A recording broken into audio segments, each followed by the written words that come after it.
สัมพุทโธสวากขาโตเยนะภะคะวะตาธัมโม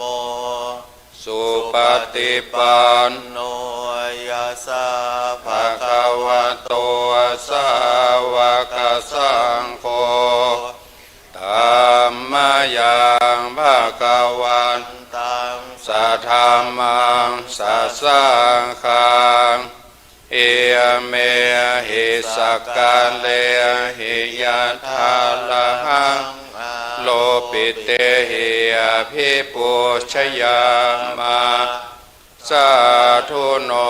พันเตภะคะวะสุจิราปรินิพุตโตปิปัจฉิมาชนตานุกัมปมานัสสะอิเมสการเรทุกขปันนากรัพพุเตปฏิคันหาตุอัมหากังอิกรตังหิตายาสุขายาอะระหังสัมมาสัมพุทโธภะคะวะพุทธังภะคะวันตังอภิวาเทวะคาโตภะคะวะตาธัมโมธัมมังนัมมัสสามิสุปฏิปันโนภะคะวะโตสาวกสังโฆสังฆังนามามิหันธัมมยังพุทธานุสตินยังกะโลมาเสตัสสะ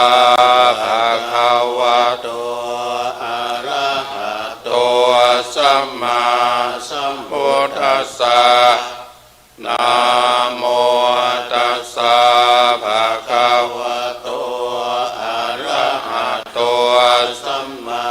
สัมพุทธัสสะนะโมตัสสะภะคะวะโตอะระหะโตสัมมาสัมพุทธัสสะ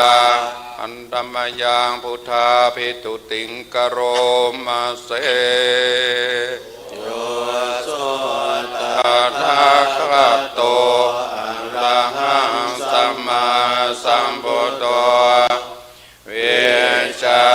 จารณะสัมปันโนสุขโตโลกวิทูอนุตตโรปุริสธรรมสาลติสัทธาเทวมนุสสานังพุทโธภคะวะโยอิมังโลกังสัทเทวกังสัมมารักขังสัพพมะกังสัสสะมณะภัมมะนิปัจจังสัทเทวมนุสสาสยังอภิญญาสสิกตวะปเวเทสิโยธัมมังเทเสสิยทิกัลยานังมัจเจกัลยานังปาลิโยสานกัลยานังสัตตสัพพยัญชนะเกวะละภาลิปุณังปริสุทธังพัมมจาริยังปกาเสสิตามหังภะคะวันตังอภิปุชยามิตามหังภะคะวันตังศิลาสานามามิอันธัมมยังธัมมาภิตุติงกโรมาเสโยโสสวากขาโตภะคะวะตาธัมโมสันทิฏฐิโกอากาลิโกเอหิปัสสิโกโอปะนยิโกปัจ โยเฮตามหังธัมมังอภิปุชยามิตามหังธัมมังศิลสานามามิอันดัมมยังสังฆาปิตุติงกโรมะเสโยโสสุปฏิปันโนภะคะวะโตสาวกสังโฆโอชุปฏิปันโนภะคะวะโตสาวกสังโฆยายาปฏิปันโนภะคะวะโตสาวกสังโฆสามีจิปฏิปันโนภะคะวะโตสาวกสังโฆญาติทางจัตตาริปุริสยุคานิอัตถปุริสปุกลาเอสะภะคะวะโตสาวกสังโฆอาหุนายโยปาหุนายโยทักขินายโยอัญชลิกาลนิโยอนุตตรังบุญญาเขตังโลกัสสะตามหังสังฆังอภิปุชยามิตามหังสังฆังศิลสานามามิอันตมยังรัตนาตยปนามังกดโยปนามาเสโตสุสุโตกรุณามหันนโวโยจันตสุตปัลยานะโลจโนโลกัสสะปะปุปะกิเลสขาตโกวันธามิพุทธังอะมาทะเลนะตังอัมโมปฏิปวิยตัสสะสะตุโนโยมะกะปะกะมะละเพทะปินนะโกโลกุตตะโลโยจัตตะทะทันติปโนวันนามิธัมมังอะมาทะเลนะตังสังโฆสุขิตาปยาติเขตสัญญิโตโยนะเตสันโตสุขตานุโปตโกโลลัปปะเหโนหะเลโยสุเมตโสวันธามิสังฆังอะมาทะเลนะตังเอเจวะเมกันตาภิปุชนายกังวัตุตายังวันดายาธาภิสังกตังปุญญังมายายังมะมะสะปุปะตวามาหุนตุสัพตัสสะปะภาวะสิทธิยาเจตตะทะกะโตโลเกอุปันโนอะระหังสัมมาสัมพุทโธธัมโมจะเตสิโตนิยานิโกอุปัสสัมมิโกปาลินิพพานิโกสัมโพธคามิสุขตะปะเวทิโตมายันตังธัมมังสุตวะเอวังชนะมาชาติปิทุกขาชราปิทุกขามรณะปิทุกขังโสกปาลิเทวทุกขโทมานะสุปัญญาสาปิทุกขาอาปิเยหิสัมปโยโกทุกขปิเยหิวิปโยโกทุกขนลปฏิตัมปิทุกขังสังขิเตนะปัญจุปัฏฐานะขันธาทุกขาสยติตังรูปุปัฏฐานะขันโธเวทโนปัฏฐานะขันโธสัญโยปัฏฐานะขันโธ ดานาขันโตวิญญาณุปาดานาขันโตเอสังปริญญายาอาลมโนโสภควาเอวังพหุลังสาวะเกวิเนติเอวังภะคะจาปนาสาภะคะวะโตสาวะเกสุอนุสัสสเนมุลาภวัตติรูปังอนิจจังเวทนานิจจาสัญญานิจจาสังขารนิจจาวิญญาณังอนิจจังรูปังอนัตตาเวทนาอนัตตาสัญญาอนัตตาสังขารอนัตตาวิญญาณังอนัตตาสัพเพสังขาราอนิจจาสัพเพธัมมาอนัตตาติเตมะยังโอตินามหาชาติยาสลามลเนนาโสเกหิปะลิเทเวหิตุเกหิตุมนาเสหิอุปายาเสหิทุกขตินาทุกขปะเลตาอาเปวะนามิมาสะเกวะลัสสะทุกขขันธัสสะอัตตกิริยาปัญญาเยธาติจิระปะเรนิพุทธัมปิตังภคะวันตังอุทิสสะอรหันตังสัมมาสัมพุทธังสัทธาอาคาราสัมมาอนาคาริยังปภาสิตาราสมิงภควติพระมัจจาริยังจรามาเอกุณังสิกขาสัจฉิวะสมาปนาตังโนปมัจจาริยังอิมัสสะเกวะลัสสะทุกขขันธัสสะอันตกิริยาปัญญาเยธาติเจนะปะลินิพุทธังปิตังภคะวันตังอุทิสสะอรหันตังสัมมาสัมพุทธังสัทธาคาราสัมมาอนาคาริยังปภาสิตา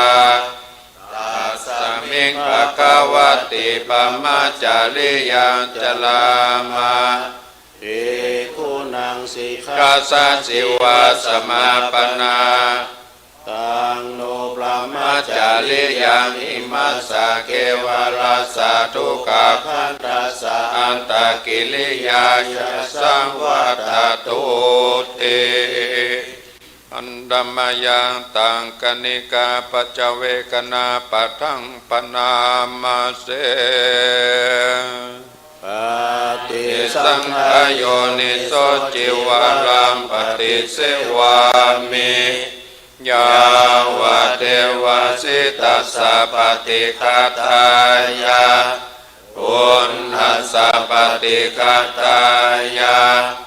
ทังสัมมกัสสวะสัตตปัสสิลินสัพพสัมปัสสะนังปฏิฆาตา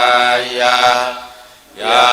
วะเทวะหิลิโกปินาปฏิชาตนาทังปฏิสังขโยนิโสปินาปตังปฏิเสวามิเนวัตวายานามันดายานามันดานายานาวิภูสนายายา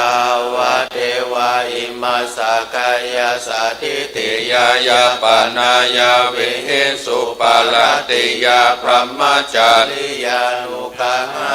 ยาเอติปุลานันจเวทานังปฏิหังคามินาวันจเวทานังนาอุปาเดสามิยันตระเมภวิสติอนาวัสสัตตาจาภาสุวิหาโลจติปฏิสังขโยนิโสเสนาสนังปฏิเสวามิยาวะเทวะสิตัสสะปฏิฆาตายาป อุณหัสสะปฏิฆาตายะ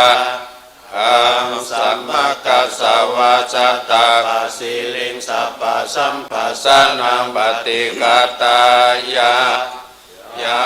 วะเทวะอุตุปาลิสัยยาวิโนทานังปฏิสัลลานาลามาทังปฏิสังขโยนิโสกิลานาปัจจยาเภสัสสะปาริคารังปฏิเสวามิยาวะเทวะอุปนานังวิยาปฏิกานังเวทนานังปฏิฆาตายะอาภยาปัจจาปรามัตตายาภิอันธัมมยังธาตุปฏิกุลปัจเจเวคนาปัทังปนามาเสยะถาปัจจยังภวัตตมานังธาตุมัทธเมเวตังยะติตังจีวรังธา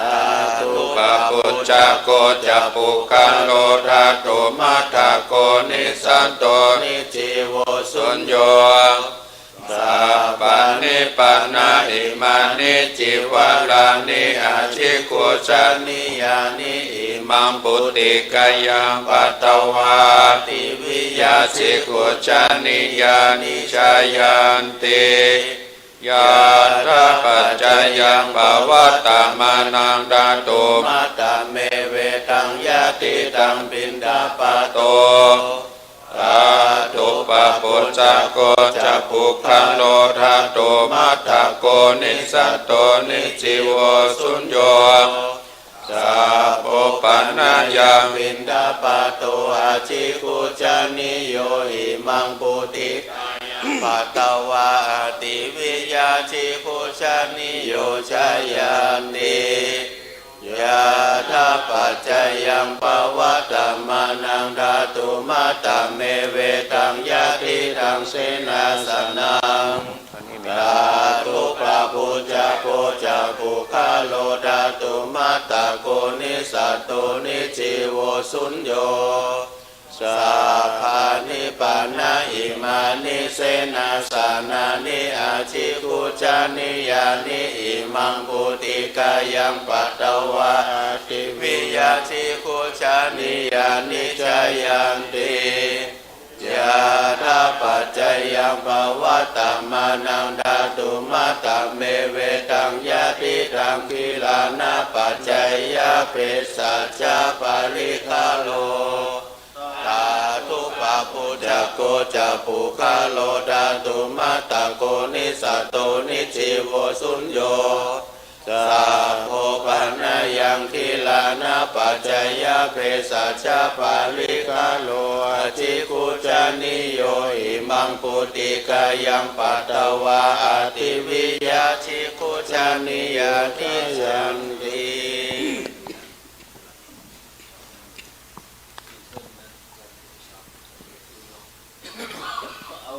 ปริตัว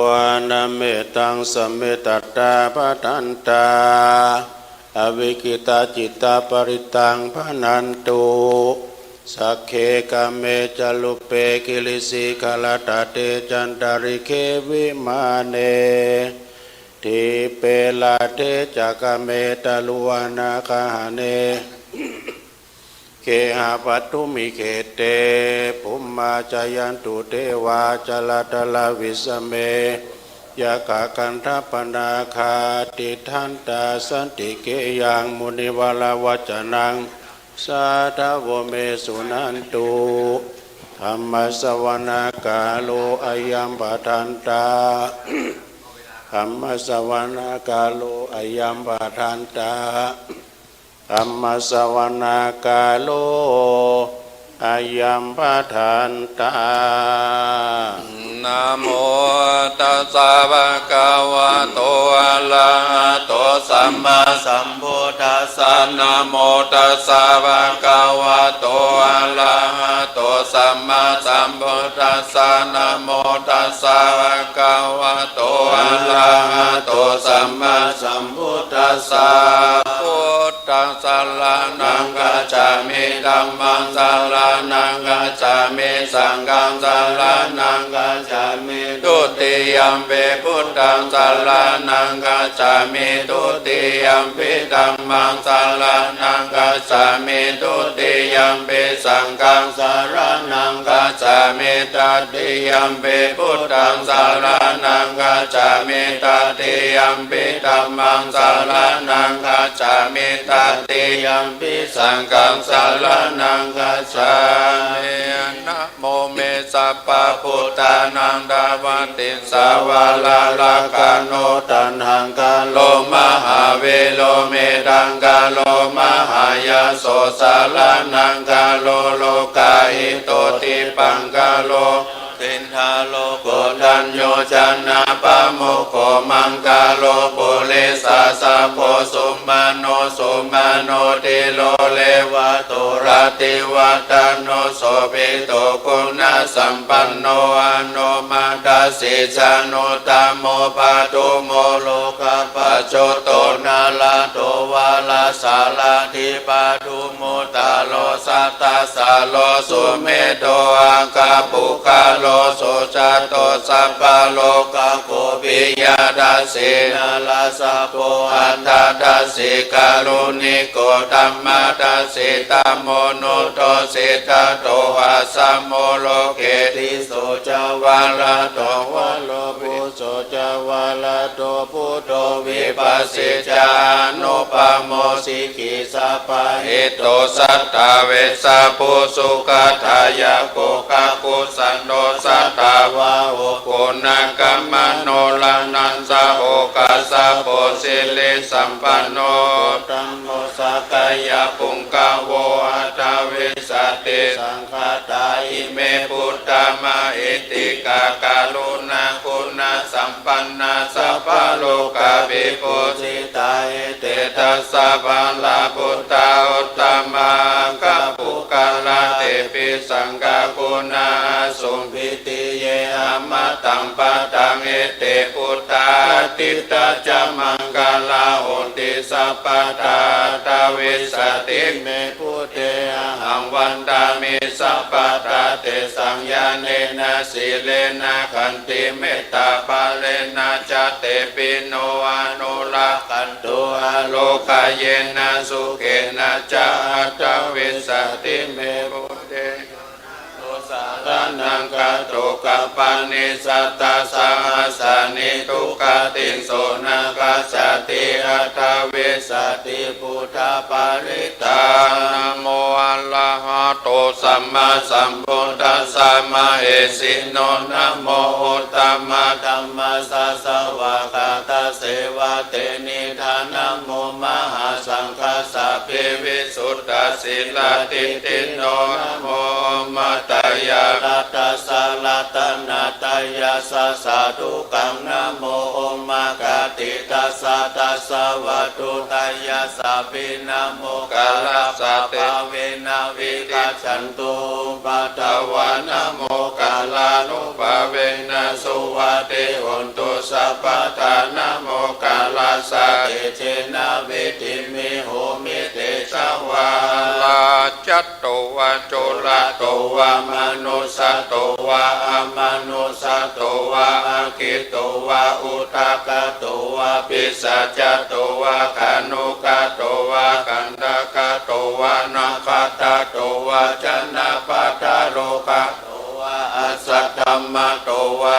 สัมฤทธิโตวะสัพพุริสโตวะจันทาภิอัสสมิกาคุณากุกุละอาหิวิชิกามะนิสัพพทิปิอาสัตตลัสสะสุกาลามะหิสายะคาลกัสสะติตินานาปยะโตวะนานาโรกะโตวะนานาอุปัฏฐวะโตวะอารักขังคัมหันตุปานิธานาโตปัฏฐายาตถาคตัสสะทัสสะปะระมิโยทัสสะอุปปาระมิโยทัสสะวะระมะทะปะระมิโยปัญจมหา ปาลิจเกติโสจาริยาปัจฉิมภาเวคภาวกันติจติงาปินิกามานังปัฏฐานาจาริยังโพธิปัลลังเกมาลาเวจายังสัพพัญญูตายานาปฏิเวทานาวาโลกุตละธรรมเม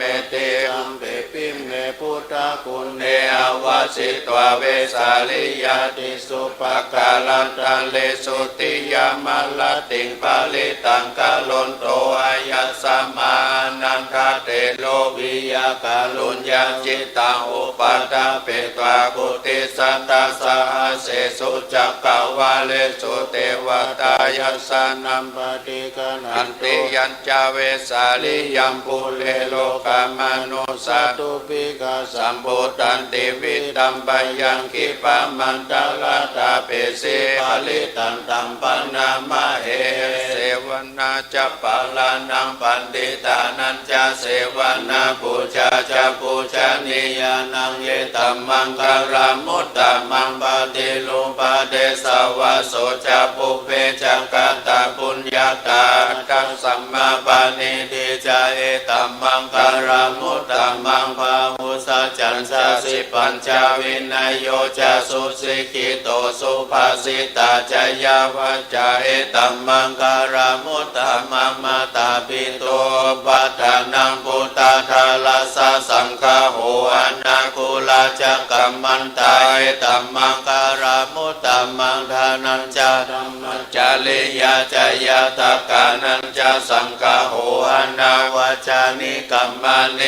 ตัมมังคารามุตตมังอาลาติวิลาติปะปะมัจจปันนาจะสัญญาโมอะปะมาโตจะธัมเมสุเอตัมมังคารามุตตมังทานัญจาก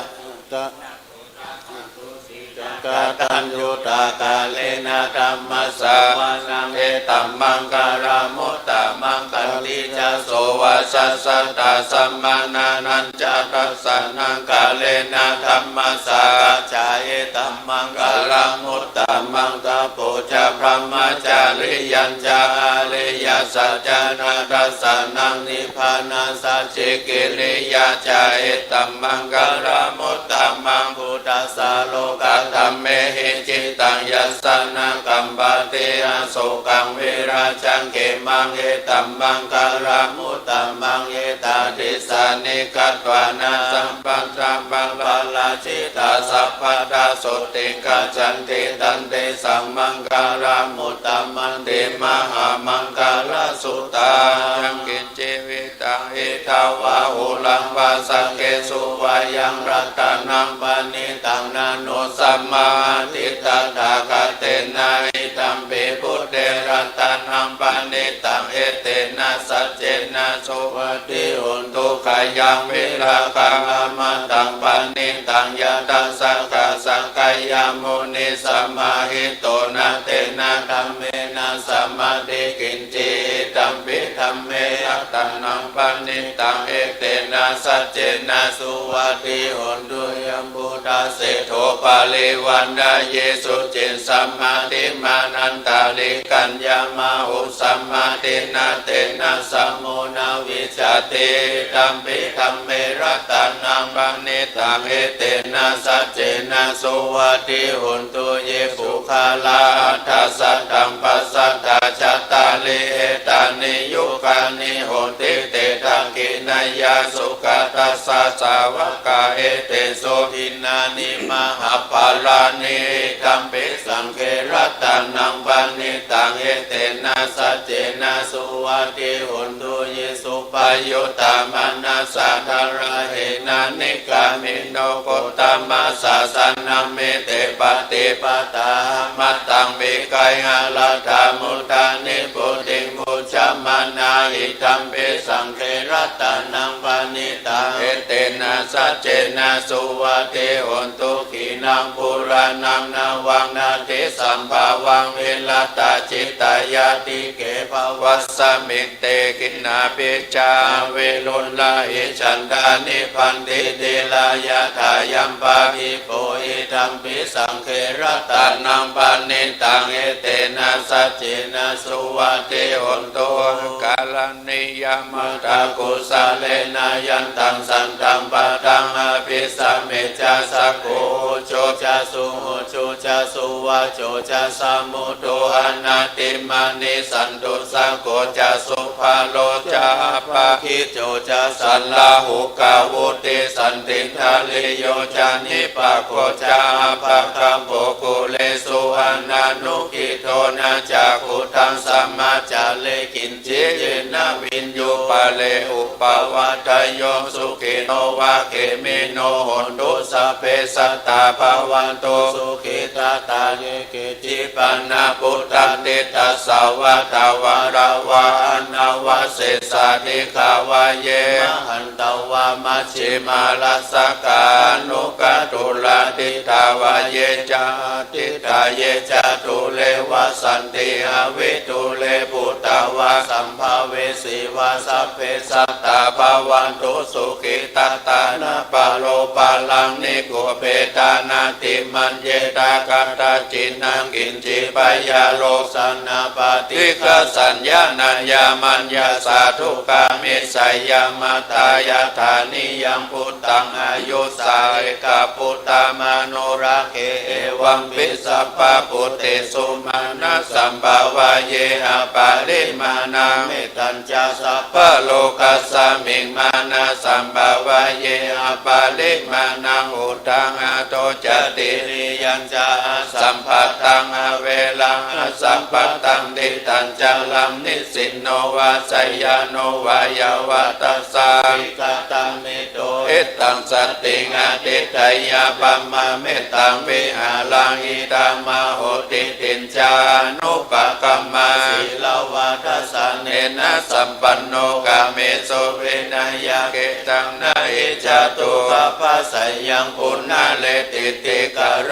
ณิยาเมตตาสุตตาปัมมโนพุทโธอัปปมาโนธัมโมอัปปมาโนสังโฆปัมมานาวันตานิสิลิสัพพานิอาหิวิสิกาสัตตาปาทิอุณนานาภิสัลลาภูโมสิกาตัมเมระกาตัมเมปาริตาปฏิกามันตุพุทธานิโสหังนะโมภะคะวะโตนะโมสันตานังสัมมาสัมพุทธานันติติปิโสภะคะวะอะระหังสัมมาสัมพุทโธวิจารณะสัมปันโนสุขโตโลกวิทูอนุตตโลปุริสัตธัมมาสารติสัทธาเทวมนุสสานังพุทโธภะคะวะเตภะโตภะคะวะตาธัมโมสันติติโกอะกาลิโกเอหิปัสสิโกโอปันนายิโกปัจจตังเวทิตาโพวินโยเอติสุปฏิปันโนภะคะวะโตสาวกสังโฆจุปฏิปันโนภะคะวะโตสาวกสังโฆยายาปฏิปันโนภะคะวะโตสาวกสังโฆสามิจิปฏิปันโนภะคะวะโตสาวกสังโฆยะติตังจตาลิปุริสายุคานิอัตถปุริสบุคาลาเอสะภะคะวะโตสาวกสังโฆอุตนโยปะอุตนโยดักขินโยอัญชลิกาลนิโยอนุตตรังปุญญาเขตังโลกัสสาเตียพาหุงสหัสสัมมาภินิมิตาสาวุตันตังกริเมฆาลังอุทิตาโกลัสสะเสนามาลังธานาทิธรรมวิธินาชิตวามุนินโทตันเตจัสสะตุเตชะยะมังคาลานิมาลติเลกัมมาปิยุจิตาสัพพะรติงโกลัมปนาลาวะกัมมาคัมมาทาทายะขังคันติสุตันตาวิตินาชิตวามุนินโทตันเตจัสส สะภะวันตุเตชยมังคาลานินาลาคิกิลิงคัสสวาลาติหัตถะภูตังทวาคิจั จั ก กกามัสสนิวาสุทารุนันตัมเมตัมบุเสกเวตินาจิตตวาโมนินโตอันเตจัสสะวันตุเตช ชัยยมังคาลานิ ภูคิตาคั คั ง งคามาติอัตตาสุตังลุนันตังดาวันติโยจันนาปะทังกุลิมาลาวันตังอิทิปิสังฆตามโนจิตตวามุนินโดตันเตชัสสะภะวันตุเตชัยยมังคาลานิ คัตวานาคา ธรรมุตตาลาเอวะกัปปินิยาจินจายา ทุทาวาจันนังชัน ยากายามัจเจสันเทนะโสมาวิตินาจิตตวามุนินโทตันเตจัสสะภะวันตุเตชัยยมังคาลานิ สัจจังวิหายา ติสัจจะกวาทะเกตุงวาทาพิโลปิตามานังอติอันตาภูตังปัญญาปฏิปัชชาลิโตจิตตวามุนินโทตันเตจัสสะภะวันตุเต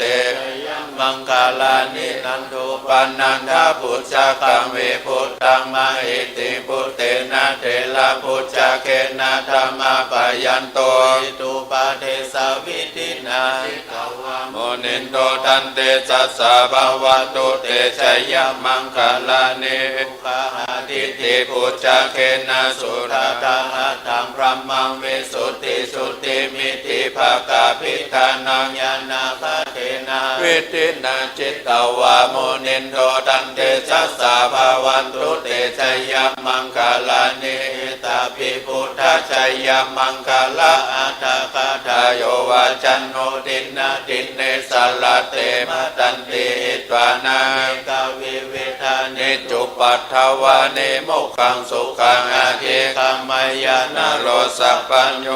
กุศลธรรมากุศลธรรมาพยากตาธรรมาสุขายาเวทาน นายา สัมปยุตตาธรรมาทุกขาย าเวทนายาสั สั ม ม ป ปยุตตาธรรมาทุกขามาสุขายาเวทานายาสัมปยุตตา ธรรมา วิปักกาธรรมาวิปักกาธรรมะธรรมาเนวาวิปักกานาวิ ปาคาธรรมะ ธรรมาอุปาทินุปาทานิยธรรมานุปาทินุปาทานิ นิยาธ ธ ร ร ร ร ม มานุปาทินานุปาทานิยธรรมาสังกิเลตาสังกิเลสิกาธรรมาสังกิเลตา สังกิเลส สิกาธรรมาสังกิเลตาสังกิเลสิกาธรรมาสาวิตกาสาวิจารธรรมาวิตกาวิจาร รามัตตา ธรรมาวิตกาวิจารธรรมาวิกิสหคตาธรรมาสุขาสหคตาธรรมาอุเบกขาสหคตาธรรมาทัสสะเนนะ ปะหาตาปะ ธรรมาปวนายาปะหาตปะธรรมาเนวทัสสะเนนะนะปวนายาปะหาตปะ ธรรมาทัสสะเน เน นะ นะปะหาตปะเหตุกะธรรมาภวนายาปะหาตปะเหตุกะธรรมาเนวทัสสะเนนะ ภาวนายา ปะหาตปะเหตุกะธรรมาจยาคามิโนธรรมาปัจจยาคามิโน ธรรมา เนวจยาคามิโนนะปัจจยาคามิโนธรรมาเสขาธรรมาเสขา ธรรมาเนว วเสขานาเสขาธรรมาปาริตาธรรมามหาคตาธรรมาปัมมานาธรรมาปาริตาธรรมานา ธรรมาม หาคตาลัมมานาธรรมาปัมมานาลัมมานาธรรมาเอนาธรรมามัชฌิมา ธรรมาปา ปา นิ นิตาธรรมามิจจตานิยตาธรรมาสัมมัตตานิยตาธรรมานิยตา ธรรมา มัคคาลัมมานาธรรมามัคคาเหตุกาธรรมามัคคาธิปติ โนธรรมา อุปันนาธรรมานุปันนาธรรมา อุปาทิโน ธัมมา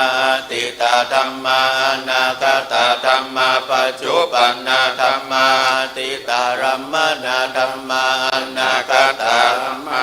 ธัมมาปัจจุปันนารัมมนาธัมมาอัจฉตาธัมมาพหิทาธัมมาอัจฉตาพหิทาธัมมาอัจฉตารัมมนาธัมมาพหิทารัมมนาธัมมาอัจฉตาพหิทารัมมนาธัมมาสนิทัสสนะสัมปติกาธัมมาสนิทัสสนะสัมปติกาธัมมาอนิทัสสนะปฏิฆาธัมมากุศลธัมมากุศลธัมมาพยากตาธัมมากตเมธัมมากุศลยัสสมิสมาเยกามวัจจลังกุศลังจิตตังอุปันนังโหติโสมนัสสะกตังญาณสัมปยุตตังรูปารัมมนังวาคันธารัมมนังวาคันธารัมมนังวาลัสสะรัมมนังวาโพธปารัมมนังวารัมมลัมมนังวายังปันนาลังอาปาตัสสมิสัมมาเยภโสติอวิเคโปติเยวะปันนาตัสสมิสัมมาเยอัญเยปิอธิปติจสมุปปันนาลูปิโนธัมมาหิเมธัมมากุศลาปัญจขันธารูปขันโธเวทนาขันโธสัญญาขันโธสังขารขันโธวิญญาณขันโธตัณหากตโมรูปขันโธยังกินจิรูปังอาติตานาคตาปัญจุปันนังอาจตังวาภาอิตาวาโอลาลิกังวาสุขุมังวาหินังวาปานิตังวายังทุเลวาสันติเกวาตาเทกัจจาภิสัญโยอิตวาภิสังคีปิตวายังพุจจติรูปขันโธสังฆโหอสังฆโหสังฆหิเตนะสังฆหิตังสังฆหิเตนะสังฆหิตังสังฆหิเตนะสังฆหิตังสังฆหิเตนะสังฆหิตังสัมปโยตวิปโยโคสัมปยุเตนะวิปยุตังวิปยุเตนะสัมปยุตังสังฆหิตังชาปัญญติโยขันธาปัญญติหายตัณนาปัญญติธาตุปัญญติสัจจปัญญติอินทรียปัญญติปุคลาปัญญติกิตตาวาตาปุคลานังปุคลาปัญญติสัมมาวิมุตโตสัมมาวิมุตโตกุปะธัมโมกุปะธัมโมปาลิหานะธัมโมปาลิหานะธัมโมเจตนาภาโพอนุรักขานาภาโพปัจจุจันโนโคตาลาโพพายุปาราโตพายุปาราโตปะกัมมโนปะปะกัมมโนนิยโตอนิยโตปฏิปันโกภะเลทิโตอะระหะอะระหันตายาปฏิปันโนปุคคันโลอุปัลลปฏิสัจจิกตาปรมัตเถนะติอามันตโยสัจจิกโตปรมัตโถทัตโตโสปุคคันโลอุปัลลปฏิสัจจิกตาปรมัตเถนะติ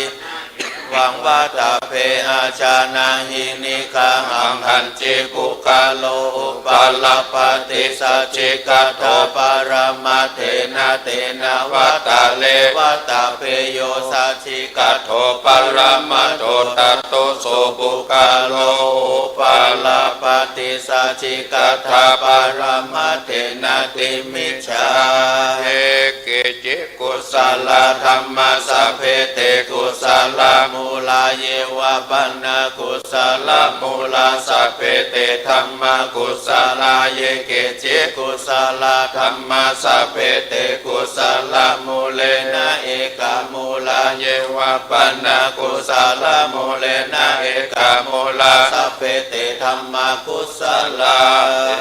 ตุป ปัจจโยอัลลัมมานะปัจจโยอธิปติปัจจโยอนันตระปัจจโยสมานันตระปัจจโยสหชาตปัจจโยอัญญมัญญปัจจโยนิสัยปัจจโยอุปนิสัยปัจจโยปุเรชาตปัจจโยปัจจชาตปัจจโยอาเสวนาปัจจโยกัมมปัจจโยวิปากปัจจโยอาหารปัจจโยอินทรียปัจจโยชนะปัจจโยมาคปัจจโยสัมปยุตตปัจจโยวิปยุตตปัจจโยอติปัจจโยนาติปัจจโยวิคัตตปัจจโยอวิคัตตปัจจโย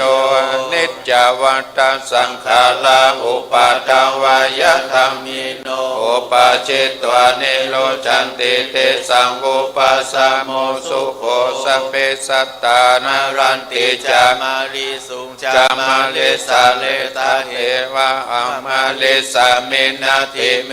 ตตาสังสยโยอันจิลังวัตายังกายโยปัตตวิงานิเสสเตชุโทอเปตาวิญญาโนนิรัตตังวากาเลงกาลามหากาลุนิโกนาโตอิตายาสัพพะปานินังบุเรตวาปาลามิสัมปะปัตโตสัมโพธิมุตตมาเอเตนะสัจจวะเจนะโอนตุเตชัยมังคลังชัยยันโตโพธิยาโมเลสักกายานังนันเทวัตโนเอวังตังวิจัยโยเอชัยยโสชัยมังคเลอปาลาจิตาปัลลังเกสิเสปัทวิปุกาเลอภิเสเกสัมภพุทธานาคัปปะโตปัมโมทาติสุนัขตังสุมังคลังสุปาปะตังโสเตตังสุขันโนสุโมโตจะโสยิตังปะมาจาริสุปัฏฐกินังกายกัมมังวาจากัมมังปัฏฐกินังปัฏฐกินังมโนกัมมังปะเนติเตปัฏฐกินาปัฏฐกินานิกาตวานาลาปันตเตปัฏฐกิเนตุนิมิตตังอาวะมังกาลัญจโยจัมมานาโพสกุณาสัตโตภะภะกะโหรุสุเปนากันตังพุทธานุภาเวนะวินาสเมนตุยันตุนิมิตตังอาวะมังกาลัญจโยจัมมานาโพสกุณาสัตโตภะภะกะโหรุสุเปนากันตังธรรมานุภาเวนะวินาสเมนตุยันตุนิมิตตังอาวะมังกาลัญจโยจัมมานาโพสกุณาสัตโตภะภะกะโหตุสุปินังอากันตังสังฆานุภาเวนะวินาสเมตุ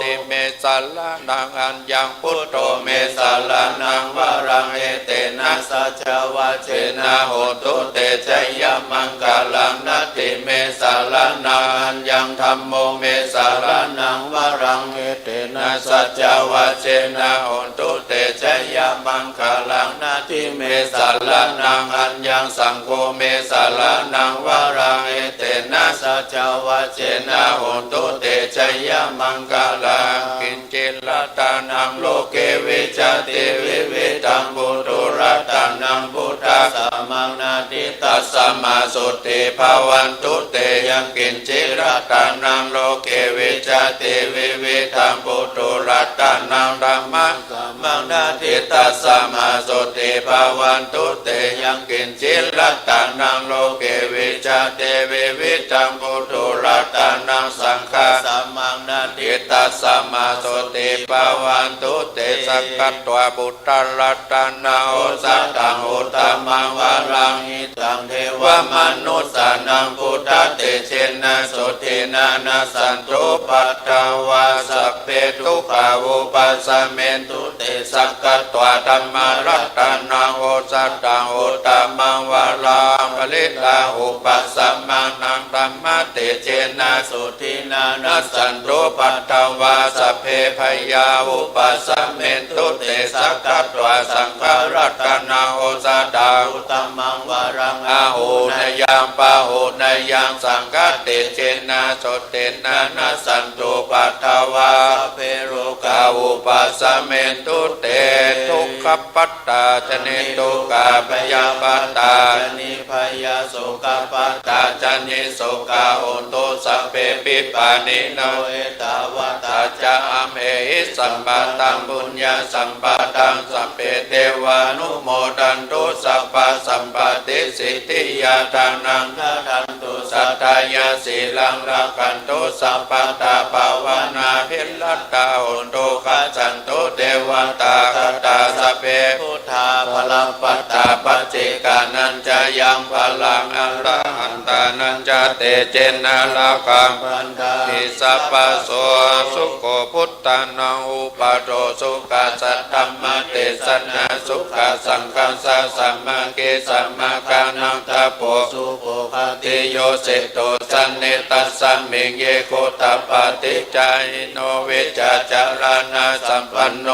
เสโตเทวามนุเสติวาตาปฏิอติโจรติมาปฏิจันติมาสันนโตตาปฏิจายตาปฏิพัมมโนอัตสัพพมโหรัตังพุทโธตาปฏิเตสัสสะพุทโธมังคละสัมพุทโธสัมพุทโธติปัฏฐุตโมพุทธมังคละมังคัมมาสัพพะทุกขาปะมุญจาเลธัมโมมังคละสัมพุทโธคัมเบโลรุตถโสอนุธัมมะมังคละมังคัมมาสัพพะพยาปะมุญจาเลสังโฆมังคละสัมพุทโธ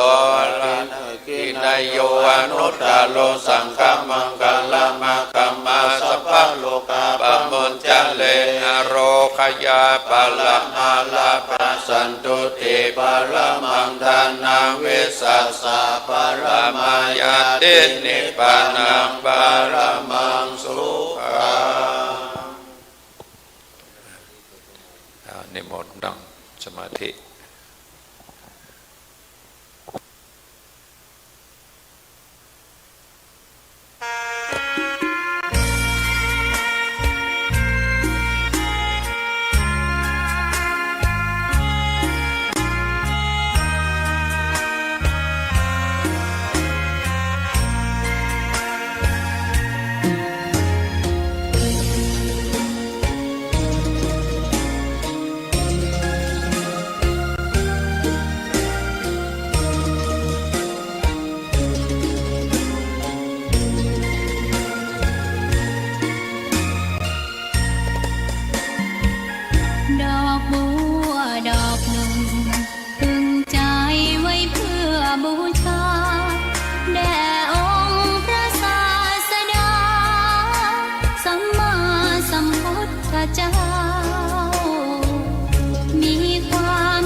ศรัทธา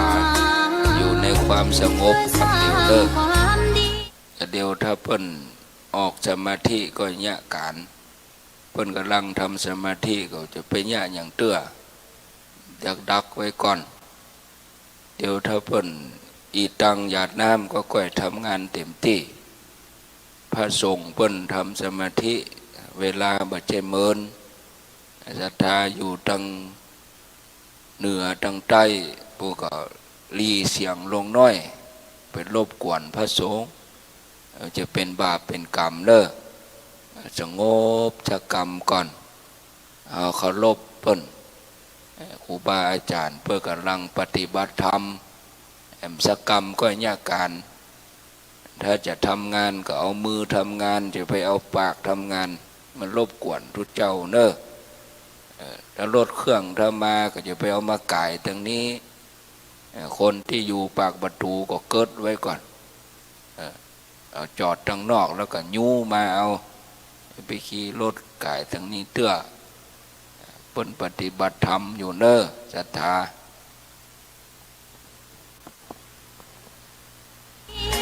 และสามบารมีดังว่าใช้ดอกบัวนี้บูชาพระสัมมาสัมพุทธพระ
องค์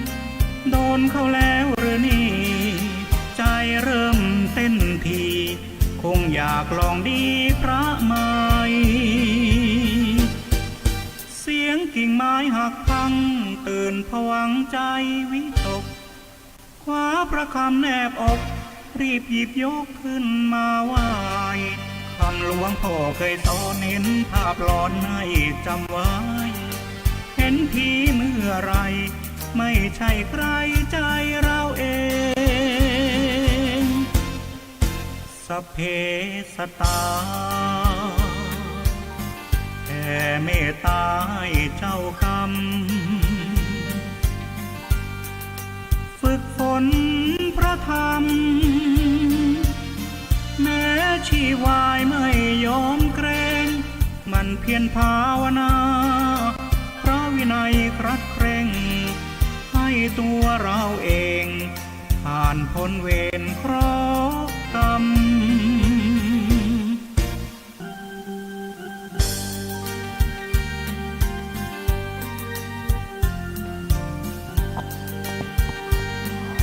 สมควรแก่เวลา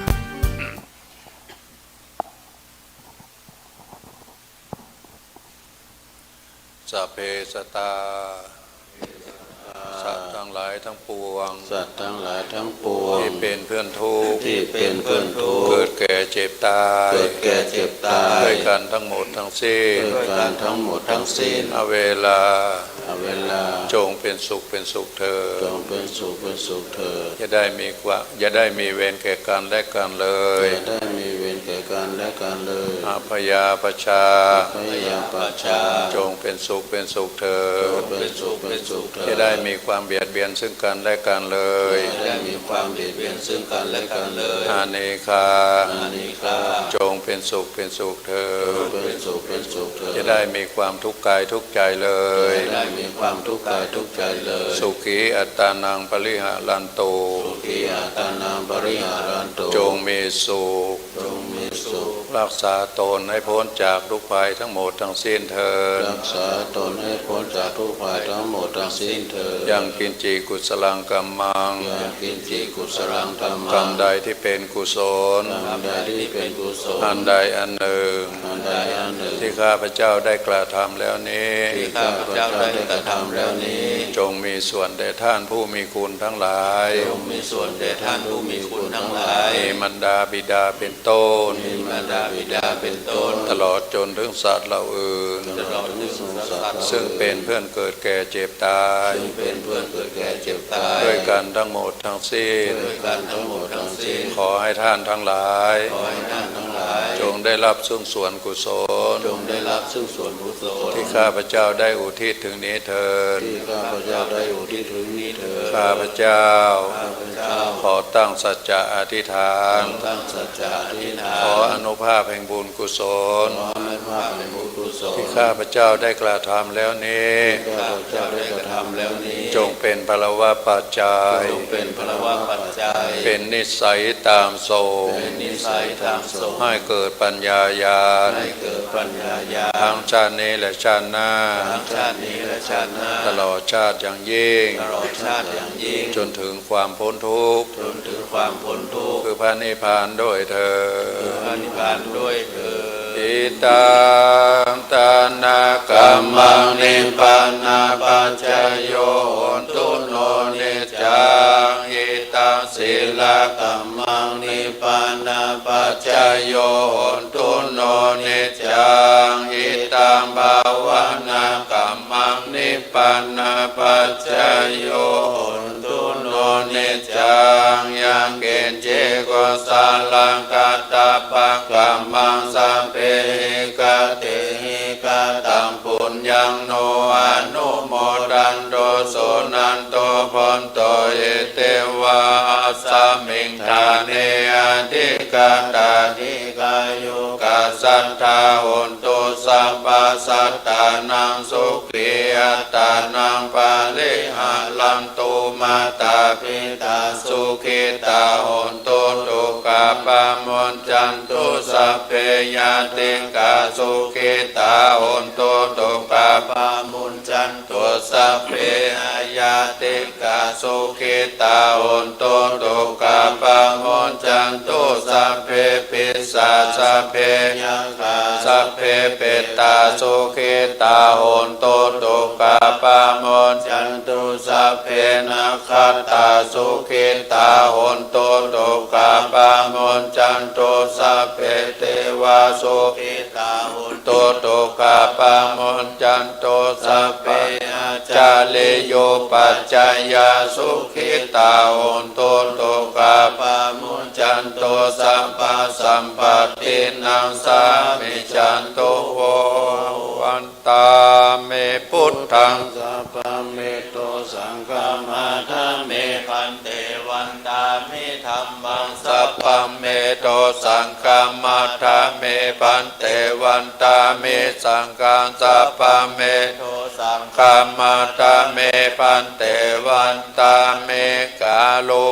ปัจจายจาลิเยสัพพเมโตสังฆมาทาเมพันเตวันตาเมกัมมัฏฐานังสัพพเมโตสังฆมัฏฐาเมพันเตวันตาเมอาลาเมมัตตสิมายังสัพพเมโตสังฆมัฏฐาเมพันเตวันตาเมยังสัพพังสัพพทา เนสุปฏิติสัสสะเลละธาตุมหาปุตติพุทธาโลปังสกาลังสัตตนกาโลเกเทวาโลเกพรหมาโลเกจัมพูเลเปลังกาเลเปสาลีละธาตุโยเกสัทธาตุโยอัลละหันตาธาตุโยเจติยังกันดากุตินจโสลาสิติสหเสธรรมขันเตสัพเพสัมปาลเจติยังอาหังวันตาเมสาปะโส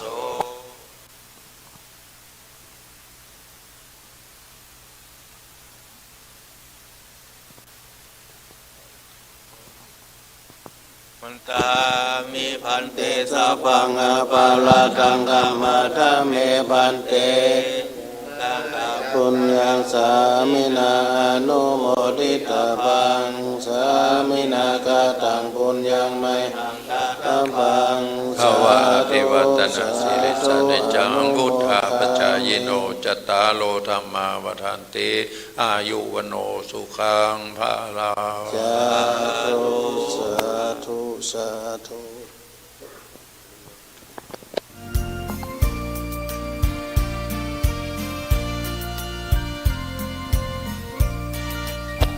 เดี๋ยวนิมนต์ไปฉัน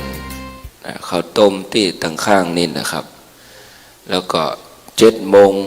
ฉันข้าวต้มแล้วก็พักผ่อนตามอัธยาศัย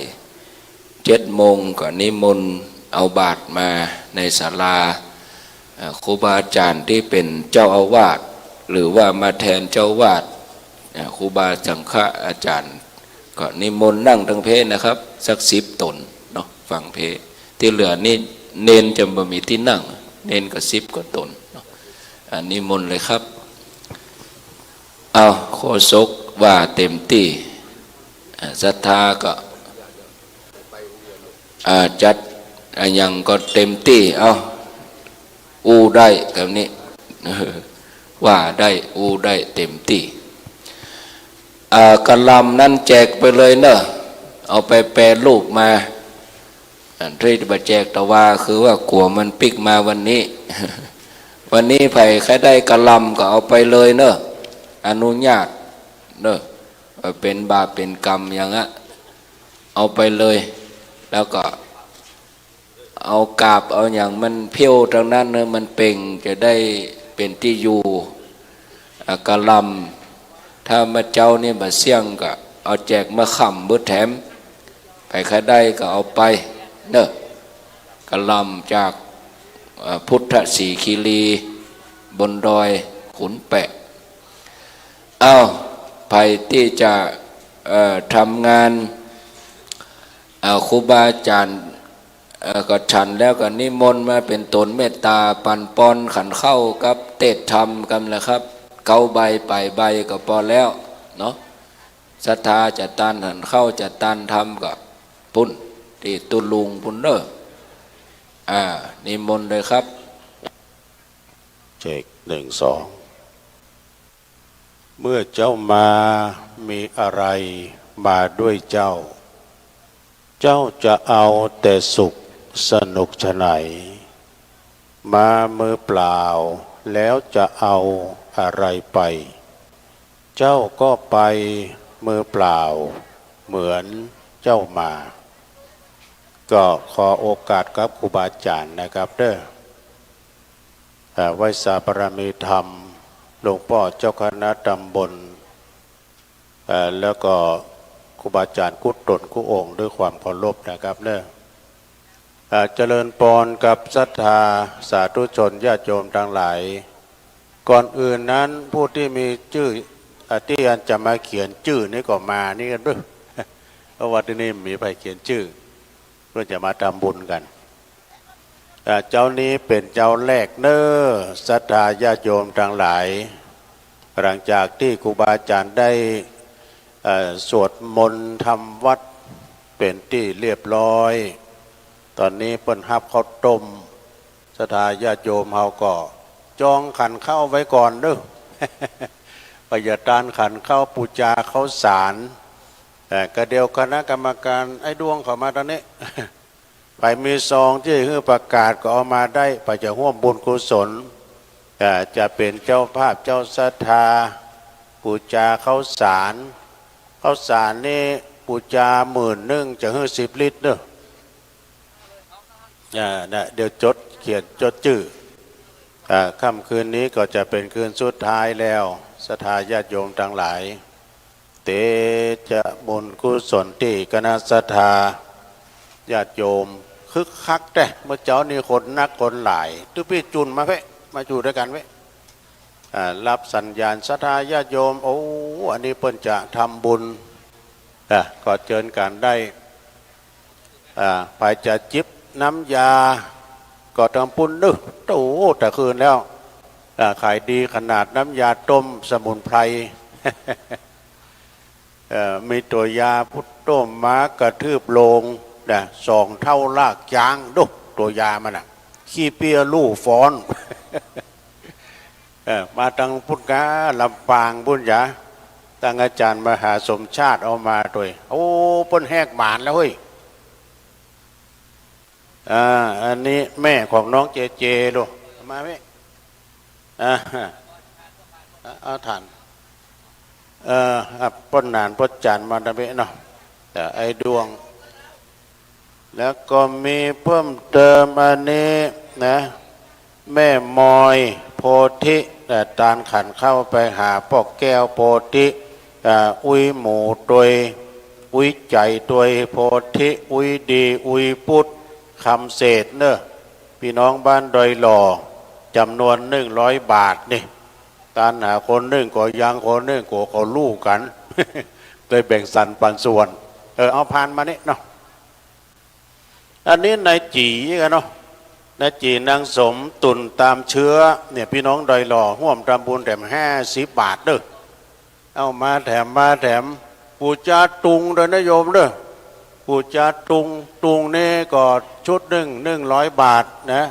คือเอาสตังค์มาแลกกันนะเอากำไห้สักบาทได้กำไห้บุญได้เขียนชื่อเนาะนายอันนี้นายชูชิมาเรื่องของนอกกันนี่นายชูชิน้องสีน้องส้มโอเนาะวงสายะตันไปหน้าปักตังเจริญแถม100 บาท ขออนุโมทนาเนอะ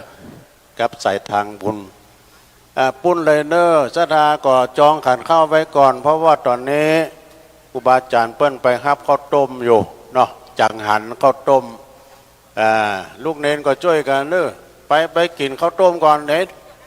ลองตองไว้ก่อนวันนี้จะขวายน้อยนะจะล่าบ้างจดจืดที่ไอ้ดวงนี่ปอแก่วัดมินีเนอศรัทธาญาติโยมท่านสาธุชนทั้งหลายอันนี้เจ้านี้เป็นเจ้าแรกวันนี้เป็นวันเด็กตัวแล้วเป็นวันผู้ใหญ่ก็แม่น เด็กดีเป็นสีแก่ชาติเด็กฉลาดชาติเจริญเด็กวันนี้ก็คือผู้ใหญ่ในวันหน้าผู้ใหญ่ในวันนี้ก็เข้าวัดเข้าวาพุทโธหิมบดีเข้าวัดเข้าวาเนอะญาติโยมที่ปู่จมปู่จาเข้าสารก็มาการตั้งเป๊ะนะจะระหว่างทำบุญตานไปหน้ามาแล้วซองมายื่นเป๊ะ ยื่นที่ไอ้ดวงยื่นต่อตุลุงซองนั้นเป็นของตุจะได้อ่านรายชื่อปอน้อยแม่สมศรีปันเป่งนึถวายทานไว้ภายหน้าพี่น้องเหล่าเป้าเต็ม1 ซองเจ้าศรัทธาญาติโยมทั้งหลายคณะกรรมการมาตอนนี้พอเด้อเดี๋ยวตุ้พี่จุนมาจุกอยู่ที่นี่ถ้าปุจจาสังฆทานวันนี้พยาทานทำก็ได้นะโยมเด้อตลาดบุญเปิดแล้วจัดทานน้ำทานทำมาไลโพดนิพพานสูตรมหาวิบากก็วันนี้ตุเจ้าเปิ้นก็ดึงไปไหนจะได้โปรดแผ่เมตตาเนอะ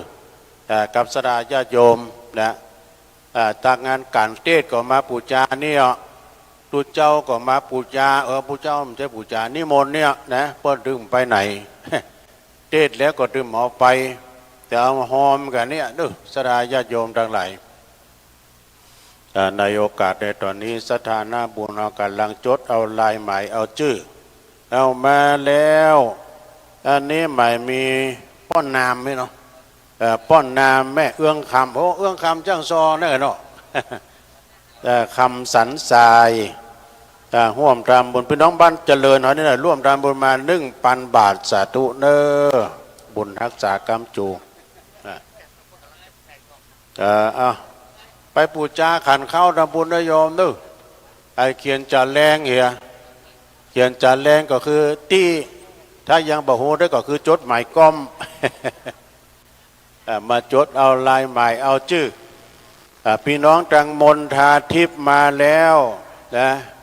มนทาทิพย์แล้วก็ปักทางเจริญนี่เปิ้นใจปัจจาร่วมกันเนี่ยนึกมาซองมาไอ้ดวงซองมาก็คือไผ่จะห่วมรำบุญเป็นเล็กปูนหินดินทรายก็เจิญเนอะมีเพิ่มเติมใหม่มีเนอะในทศพลแสนสุข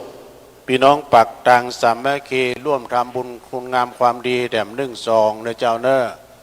เอาละอีแม่กองทัพขันเข้าตื้อไว้ก่อนแม่ทุกเจ้าเบิ้ลพร้อมด้วย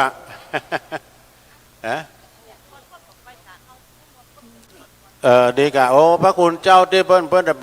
บ่ไปฉันนี่นะขอมาปั่นปอนกรรมนิมนต์นะครับดึครูบาอาจารย์ที่เพิ่นไปฉันจังหันข้าวต้มนี่นะเพื่อปั่นปอน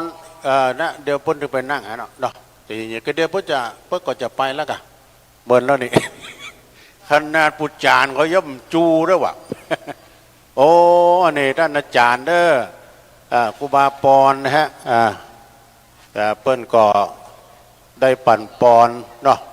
ตอนนี้เจ้าอาวาสวัดมณฑาทิพย์แสดงความยินดีกับพี่น้องเหล่ามณฑาทิพย์โดยนึกบัดเดี๋ยวนี้เปิ้นได้วัด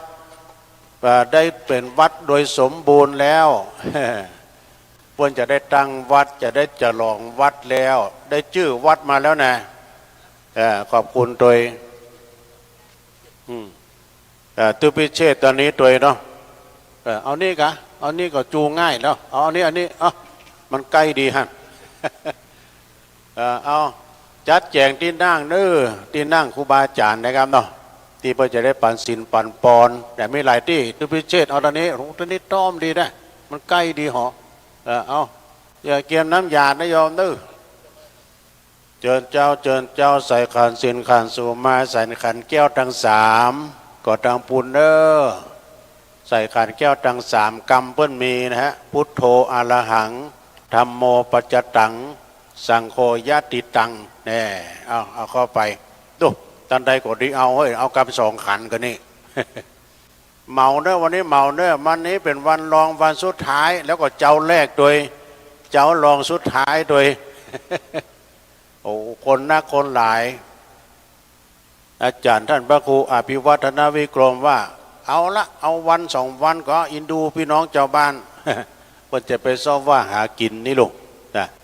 เอามาเลยศรัทธาปูจาข้าวสารดังนี้นึปูจาข้าวสารแล้วก็ปูจาขันเข้าก็ที่อันคณะกรรมการแม่บ้านเอาซองเป่ามินิเนอโยมเนอซองเป่านี่คือฟรีคันได้มีสตังใส่เขียนชื่อ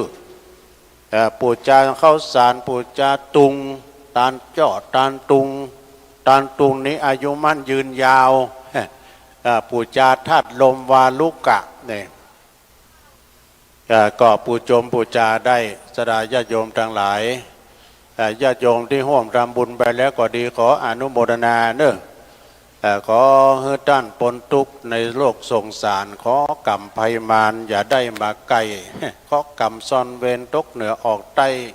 อย่าได้มาผูกเวรจ่องจักเคาะหน้าเคาะหลังเคาะนอนเตียวพักอย่าได้ไหวหน้ามาจนสัพพะข้อหลายจงขายต่อยหนอย่ามาบันดลตังหลังตังหน้าอันว่าข้อ13นาม15จงหนีไกลกาหลีกลีเนื้อเคาะทุกเคาะไม่เคาะได้ผายญาติเคาะเจ็บหลังเคาะเจ็บแมวเคาะไปวัดไปวาบ่แผวก็มาปัดเคาะเลาะนามได้เนาะวันนี้เป็นวันเด็กโดยวันเด็กดีเป็นสีแก่ชาติอันนั่งการตามสบายวันนี้ความหนาวนี่มันก็ลดน้อยถอยลงไป มันบ่ปอนหนาวด้วยพลังบุญพุทธานุภาพเนาะ ครูบาอาจารย์เพิ่นได้มาเขากำนี่โอ้ครูบาอาจารย์ก่อนนักหลายตัวนะมานักมาหลายป้นตาลเต็นตัวตุลุงได้เต็นของพระหลวงเจษฎาปันตะโอ้โหนอนอุ่นดีรับดีเฮ้ยพระหลวงเฮ้ยเต็นก็เต้ากันหมดโอ้แต่ลืมอะไรชื่อมาแต่คืนนี้คณะกรรมการอะไรชื่อให้ตุลุงเบิดก่อนตุลุงจะอ่านเนอะเต็นเนี่ยก็หลังจะถูกนะ500 ป่ายก็เนี่ยพุทธโอ้รับดีแท้กะจะได้ของใหม่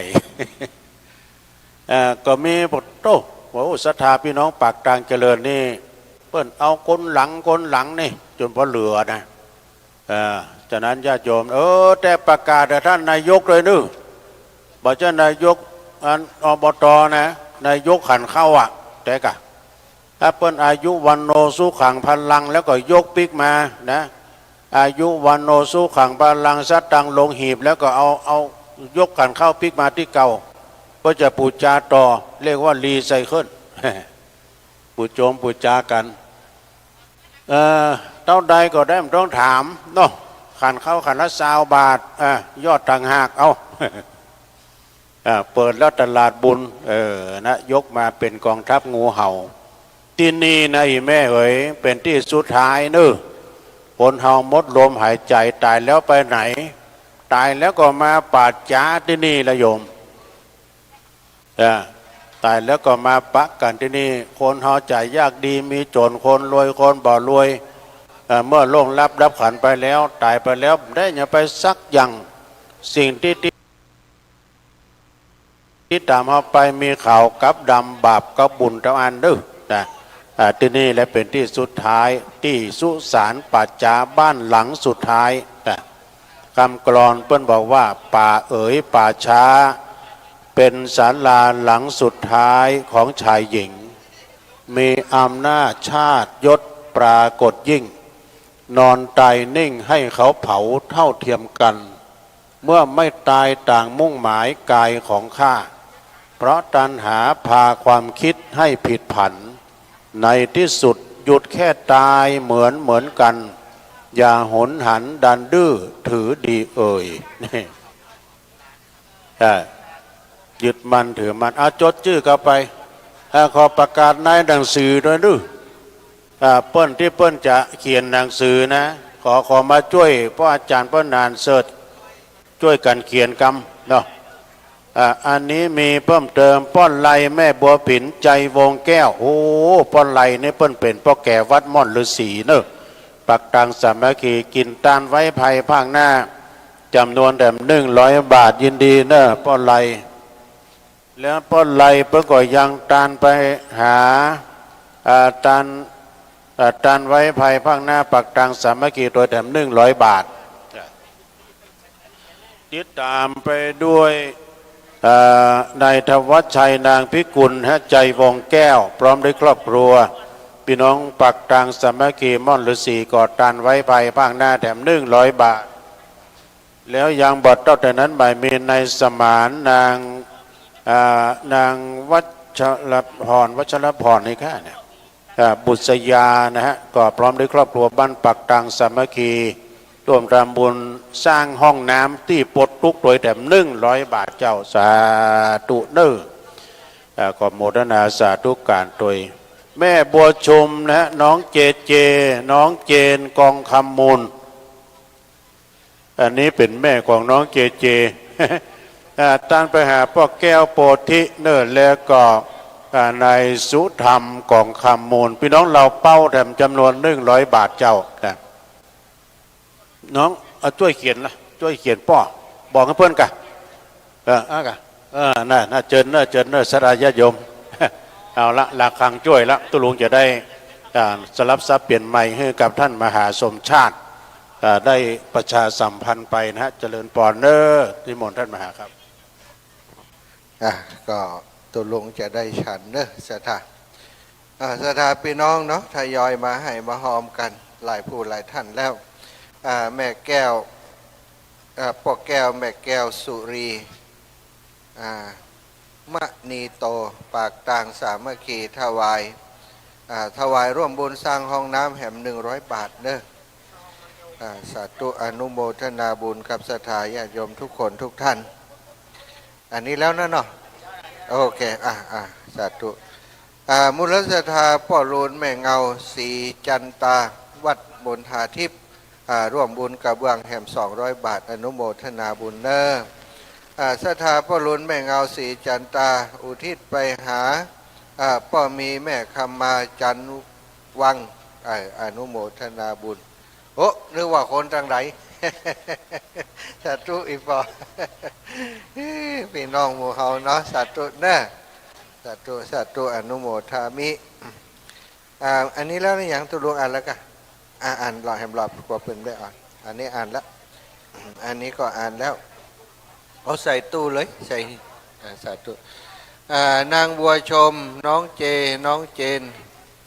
กล่องข้ามูลอุทิศไปหาพ่อแก้วโพนายสุธรรมกล่องข้ามูลพี่น้องจากเหล่าเป่า100 บาทพ่อไลแม่บัวผินใจวงแก้วเนาะพร้อมครอบครัวปากต่างสามัคคีหม่อนฤาษีถวายตาลเอาไว้ไปนา100 บาทแล้วก็ทำบุญสร้างห้องน้ำ100 บาททางร่วมบุญถวายตาลเอาไว้ไปนาแหม100 บาททำบุญสร้างห้องน้ำ100 บาทอันนี้นายสมานนางวัชรพรบุษยาเนาะพร้อมครอบครัวร่วมบุญสร้างห้องน้ำปากต่างสามัคคีแล้วก็ไม่มีศรัทธาป่อสมพงษ์แม่สุนันตาญาติวงบ้านปากต่างเจริญถวายไว้ไปหน้านางสาวสรัญชนาญาติวงถวายตาลไปภายปากนาอุทิศไปให้เจ้ากรรมนายเวรเจ้าเทวบุตรเจ้าเทวดาป่อเกิดแม่เกิดคุณโยมสุกฤตญาติวงปากต่างเจริญถวายตาลเอาไว้ไปหน้าคุณโยมพิสุทธาดาญาติวงถวายตาลไว้ภายภาคหน้าอุทิศไปให้เจ้าเทวบุตรเจ้าเทวดาป่อเกิดแม่เกิดเนอะก็ขอบคุณอนุโมทนาบุญให้ศรัทธาสาธุชนทุกคนทุกท่านที่มาร่วมบุญร่วมกุศลเนาะปีนี้ก็วันนี้ก็วันที่10อยู่วันที่11เข้ามาแล้วศรัทธา11 วันคำรับปี2568ศรัทธาญาติโยมเฮาทั้งหลายได้มีโอกาสสั่งสมปุญญาปารมีร่วมกับครูบาอาจารย์ที่มาประพฤติวัดปฏิบัติธรรมทุดงควัดที่ชาปนสถานหรือว่าสุสานป่าช้าบ้านปากตางเจริญของเฮาที่นี่หลายปีมาแล้วเฮาได้ร่วมกันก่อร่างสร้างแปลงเริ่มตั้งแต่ซื้อที่ดินแล้วก็สร้างชาปนสถานสร้างเมนสร้างศาลาบำเพ็ญบุญห้องน้ำห้องท่านอกก็เป็นเวลาเมินนานวัสดุก่อสร้างต่างๆมันมีอายุการใช้งานบอกว่าจะเป็นสีเป็นเหล็กเป็นปูนศรัทธามันก็มีความซึกกร่อนเป็นธรรมดาเมื่อเป็นอย่างนี้ครูบาอาจารย์หันว่าสมควรที่จะบูรณะปฏิสังขรณ์พัฒนาปรับปรุงส่วนที่ชำรุดซึกหล่อให้มันดีให้มันงามเหมือนเดิมก็เลยได้จัดโครงการปฏิบัติธรรมขึ้นมาโดยความร่วมมือของคณะสงฆ์ตำบลดอยหล่อของเฮาถึง3 เขต1 เขต 2 เขต 3แล้วก็ศรัทธาญาติโยมหัววัดต่างๆในพื้นที่ถึง3 เขตถึง3 ตำบลของเฮานี้ก็ได้มาสนับสนุนช่วยเหลือเกื้อกูลในโครงการนี้ได้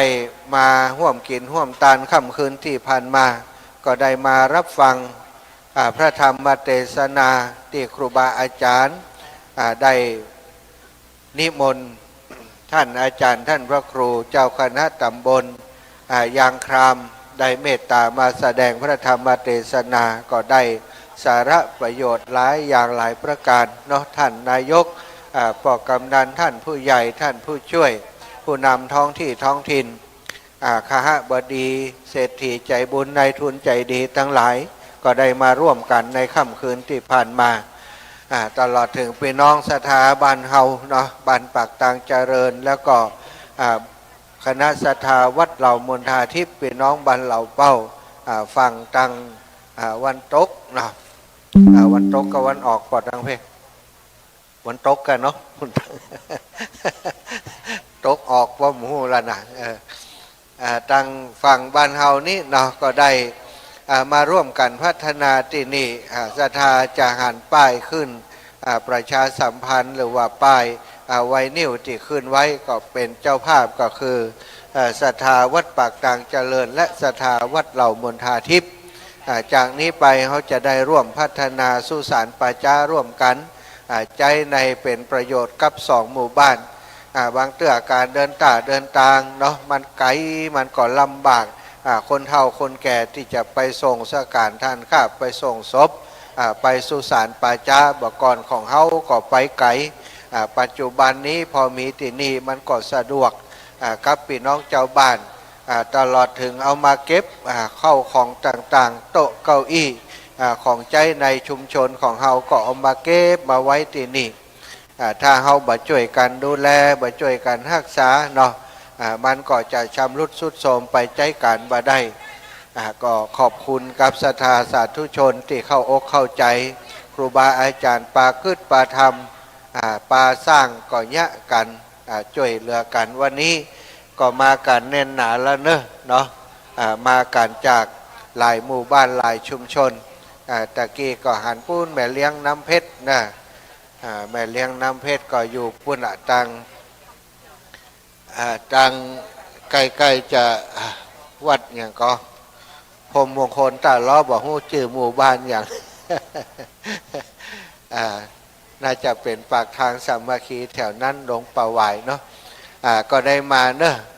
แล้วก็หลายที่หลายแห่งอาตมาบ่คุ้นหน้าแต่ว่าจำชื่อบ้านของศรัทธาอีปอยแม่บ่ได้เหมือนตุลุงนี่หันหน้าไผ่จำได้หมดเนอะตอนนี้คือตุลุงไปฉันเจ้าเนาะฉันจังหันเฮียกรรมก่อนก็เดี๋ยวตุลุงจะได้มาสลับสับเปลี่ยนอาตมาภาพก็บ่ได้อยู่ในพื้นที่บ้านเฮาเนาะศรัทธาแต่ว่ามีการมีงานมีกินมีตานที่ตัง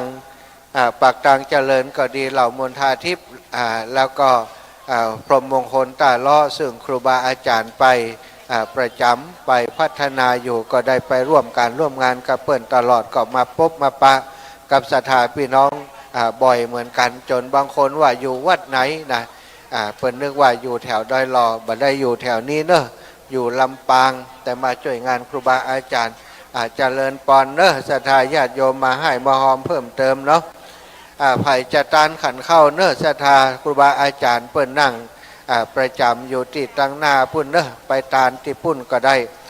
ไปตานขันเข้าครูบาอาจารย์เปิ้นก็จัดเตะเนอะตานทำตานขันเข้าได้เนอะมีเพิ่มเติมมาเจริญปอนอีกป่ะมาเพิ่มเติมเนอะมีมูลศรัทธานางบุญทานางนายบุญทานางคำปันตาใจเนาะอุทิศไปหายยังปอดทิพย์แม่แก้วตาใจปอดน้อยมูลแม่แสงเมืองนายสมนึกกุณาสิงห์อนุโมทนาบุญสาธุเจ้าจ้าสาธุตะกี้ว่าชื่อบ้านเพิ่นถูกเดี๋ยวพอก่อน มีชื่อบ้านบ้านหลังม่อนบ้านหลังม่อนนี่แล้วศรัทธานายสนองนางสุกัญญาเจริญสายคำพร้อมครอบครัวอุทิศเอาไว้ไปหน้านางอนงเจริญผลอุทิศไปหาป่อสมศักดิ์เจริญผลผู้ล่วงลับไปแล้วนายนิรันดร์นางบรรเย็นคำลาพร้อมครอบครัวตานไปหาพ่อจันแม่เอ้ยอุ่นใจแล้วก็คุณโยมพัชยาเนาะทรเทพหรือว่าคุณโยมน้ำเพชรอุทิศไปหานายชมทรเทพแล้วก็100 บาทเปิ่นอยู่บ้านหลังม่อนหลังม่อนห้วยแก้วนางพัชยาทรเทพคุณโยมน้ำเพชรบ้านหลังม่อนดอยหล่ออุทิศไปหาป่อเล็กแม่ยศตุยเปิงเนาะนะเป็นกันนึกว่าตุยเปิงชละเอิงจะเป็นชละเองเนอะตุยเปิง นางนงนุชบุญเป่ง100 บาทเจ้ากรรมนายเวรแห่ม50 บาทปันกันเนอะ นางจตุรพรสุสิงห์โสดทุนำสกุลเป็นม่วนดีเนาะทั้งเพศนะตานไปหานายวิโรธมูลรัตน์นะ100 บาทอนุโมทนาบุญอยู่ดีมีสุขเนอปีใหม่นี้ทุกคนทุกท่านอาหารตีนั่งตีพักก่อนเนอะคนเฒ่าคนแก่อีปล่อยอีแม่ถ้าว่าติ้วของตัวบ่ได้นะก็หาโต๊ะเก้าอี้มาตั้งอันนี้นักลำไปยกเลิกการประกาศบ่ตัวเจ้าอ่านเต็มที่เลยเนอะเอาตุลุงเข้าใจอิ่มเหียก้านละตุลุงเข้าใจโวยหันตุน้องมานี่ลบวัดลบแปดตุลุงนะโคโชกเก้านี่นะโยมแม่สีวงสายยะถวายทานไปหาเทวบุตรเทวดาเจ้ากรรมนายเวรเจ้าเดิมแม่สีอุทิศไปหาป่อนอแม่วันปัญญาสีนายกัมปัญญาสีแล้วก็แม่สีก็อุทิศไปหายังป่อแยงแม่แอนปัญญาสีแล้วก็โยมแม่สีก็อุทิศไปหาวิมอยวิกองแล้วก็โยมแม่สีวงสายยะอุทิศทานไปหาพ่อป่านวงสายยะนิคมวงสายยะนางสาวผ่องพันธ์ชัยศิษฐ์จ้าคุณนางบัวบานหลุยจำวันทานไปหาเจ้ากรรมนายเวรนายกันนางดวงใจจันเปงทานไปหาพ่อจันแม่บัวศรีนายดอกคำยายแก้วมูลโอดเชยป่อนิรันดร์แม่บานเย็นคำลาต้านเอาไว้ไปหน้ามูลศรัทธานายสมบูรณ์ศรีจันตานางอัมพันธ์ศรีจันตาอุทิศไปหาพ่อวิพุทธแม่วินวลนายศรีมาบุญมีนางจันเปงศรีเปงพ่อวิตาแม่วิสุขนายอินสมนางบุญทรงวิกรรมศรีจันตา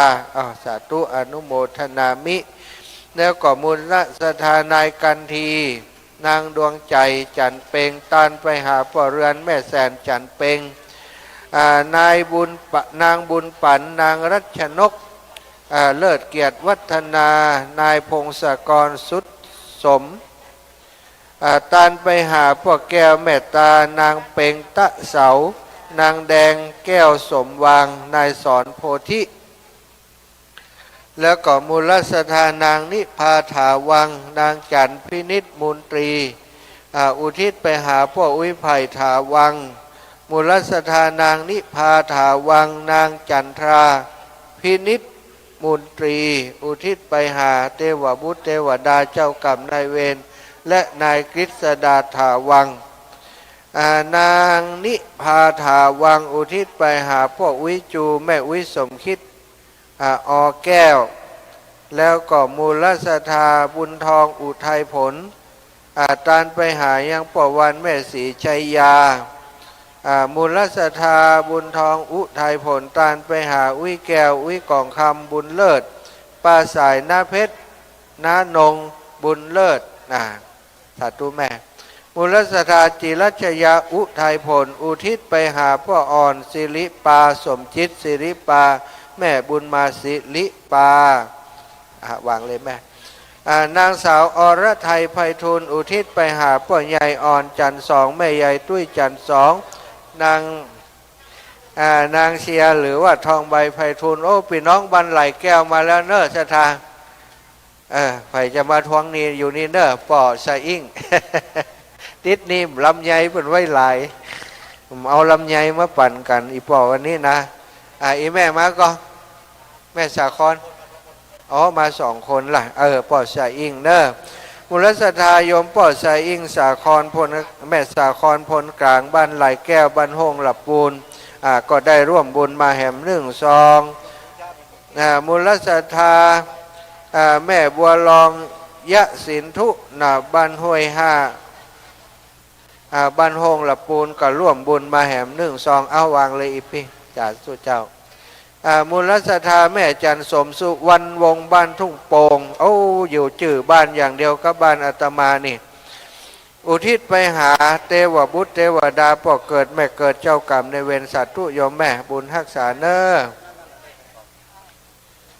อศรัทธาจะกินจะทานเนาะโอกาสที่จะได้ร่วมกินร่วมทานในงานโศกสานกรรมอย่างนี้ก็เมื่อตีมีครั้งเนอะนี้ก็10 กว่าปีแล้วที่ได้ทำที่นี่วันนี้เขาก็ได้ร่วมกินร่วมทานครูบาอาจารย์มาประพฤติวัดปฏิบัติธรรมเขาก็ได้มีโอกาสมาทำบุญสุนทรทาน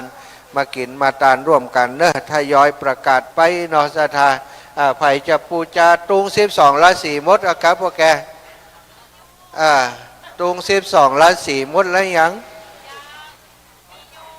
ฮะไหนอันนี้อย่างก็เปิดห้องว่าตุงเงินตุงทองเนาะตุง12 ราศีที่เปิดเอาไปปักปุ่นฮะตั้งในนั้นเปิดจองแล้วหมดแล้วกะประจานพวกแกวัดตุง12 ราศีน่ะเปิดไข่ปูจาน่ะตั้งในพุ่นเรียบร้อยแล้วกะตั้งในนี่เปิดปูจาแล้วก็ว่าใดตุง12 ราศีพอจะพูดละอยู่เพโลปเลิปเตยอย่างนั้นตัวเจ้าฟอร์มว่าหันน่ะเปิดจิหลังอย่างใดก็ได้ตุง12 ราศีอยู่ตั้งเพเนออีปอยอีแม่ปูจาตุงไ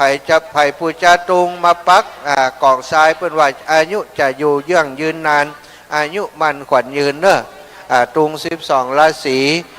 แล้วก็ว่าวไฟค่ำคืนนี้เปิ้นก็จะเอามาจุดมาตามปล่อยเคราะห์ปล่อยภัยเนอะศรัทธาเขียนชื่อเสียงเรียงนามติดเหียว่าวไฟก็ชุดละต่อใดก็20 บาทกะว่าวไฟชุดละ20 ตุงก็20เนาะฮะเอา49กะว่าวไฟ49เป็นลดราคาเพื่อนเห็นหลักว่าวไฟ49เนอะ50ก่อมเจทอนอีแม่ไปเจียเขาเตะเนาะว่าวไฟสะดอกเคราะห์เนอะปล่อยเคราะห์ปล่อยน้ำออกไปเพื่อนจะปล่อยตอนกลางค่ำกลางคืนก็มาดูได้เนอะตอนนี้ก็เหลือบักกี่ลูกกี่แกนแล้วเนาะมดแล้วก็มดเลยไฟบ่ได้มาแหมแล้วคืนนี้ปูจาไว้บ่บึดนี้ครูบาอาจารย์ก็จะปล่อยจะตานกันเก้าเกาะไปเนอะกราบนิมนต์ครูบาอาจารย์ตนเมตตามาช่วยปั่นป้อนจิมเด้อครูบาอาจารย์ที่อยู่ตั้งในเนาะเรียบร้อยฉันเรียบร้อยแล้วพักผ่อนตามอัธยาศัยเรียบร้อยกราบเมตตามาช่วยปั่นป้อนจิมเนอะท่านอาจารย์ทั้งหลาย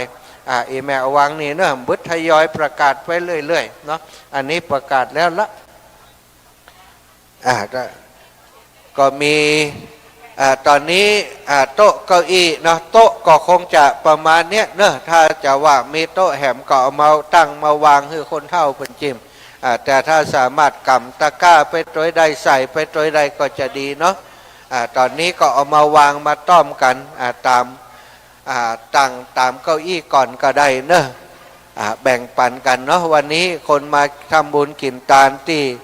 ชาปนสถานสุสานป่าช้าบ้านปากตังเจริญของเฮามากันนักกันลายในนามครูบาอาจารย์ท่านอาจารย์พระครูอภิวัฒนวิกรมต้องขอบคุณอนุโมทนาบุญศรัทธาสาธุชนคนดีทุกคนทุกท่านเนอะปีใหม่นี้ขอความสัสดีจงบังเกิดมีแก่ศรัทธาสาธุชนคนดีทุกคนทุกท่านเอาโคโซกอยู่ตั้งไหนนะถ้าเอาหมวกออกขอจะหันทีนะ แจ้งหมับนะนี่ชุบหมวกเย็นหัวอีแม่มูลศรัทธาป่อคำตันแม่น้อยสุขใสถวายทานเอาไปนาพร้อมกับครอบครัวบ้านปากตางสามัคคีห่วมบุญมาแห่ม200 บาทนางวราพรสุขเกษมบ้านเวียงทองอุทิศไปหาพ่อตาแม่แก้วอินใจคำแห่ม100 บาทมูลศรัทธานายเปงนางสีพันเตวสามนตาทิพตานเอาไว้ไปนา100 บาทศรัทธาพ่อทาแม่นงนุชขันแก้วพร้อมกับครอบครัวอุทิศไปหาพ่อวันแม่ทองเจ้ากรรมนายเวรพี่น้องจากบ้านเหล่าเป่าแหม200 บาทเนอะศรัทธาพ่อแก้วแม่เพลินจิตศรีวิชัยมนทาทิพย์50 บาทศรัทธาพ่อเทาแม่ทรายวังใหม่อุทิศไปหาพ่ออุ้ยพรมแม่อุ้ยป่า100 บาทมูลศรัทธาพ่อเทาแม่สายวังใหม่ปากทางสามัคคีร่วมบุญ พัฒนาสุสานแห่ม200 บาทนายนิรันดร์กันทิอุทิศไปหาโยมพันธ์กันทินะกันทิเนี่ยมีเจริญนี่อันบานจ้ะบ้านปากกลางเจริญ จะเจริญกรรมเดียวเขียนวัดมาเนาะนายนิรันดร์กันทิอุทิศไปหาพ่ออุ้ยจันทร์แก้วสมวางปากกลางเจริญสัตุเนออนุโมทนาบุญมูลศรัทธานายทวีนางแดงหล่อเนตรอุทิศไปไว้ไปหน้าอ่านตันก็ได้อ่านไปเรื่อยๆวันนี้วันค่ำเนอศรัทธาอีพ่อจะตานขันเข้าแหละไปพุ่นเนาะได้เดี๋ยวก็หายเอาไว้เนี่ยเดี๋ยวก็หายเอาปฏิทิน5 กะ 6 กะบัดเดียวราคามันขึ้นเนอะเล่มละ100จะเอากำไรสัก60ได้โอ้นี่คนทางใดนี่ขอยืมมานาฬิกากำลังมีนาฬิกาใช่หรอมาจากกรุงเทพมาจากกรุงเทพ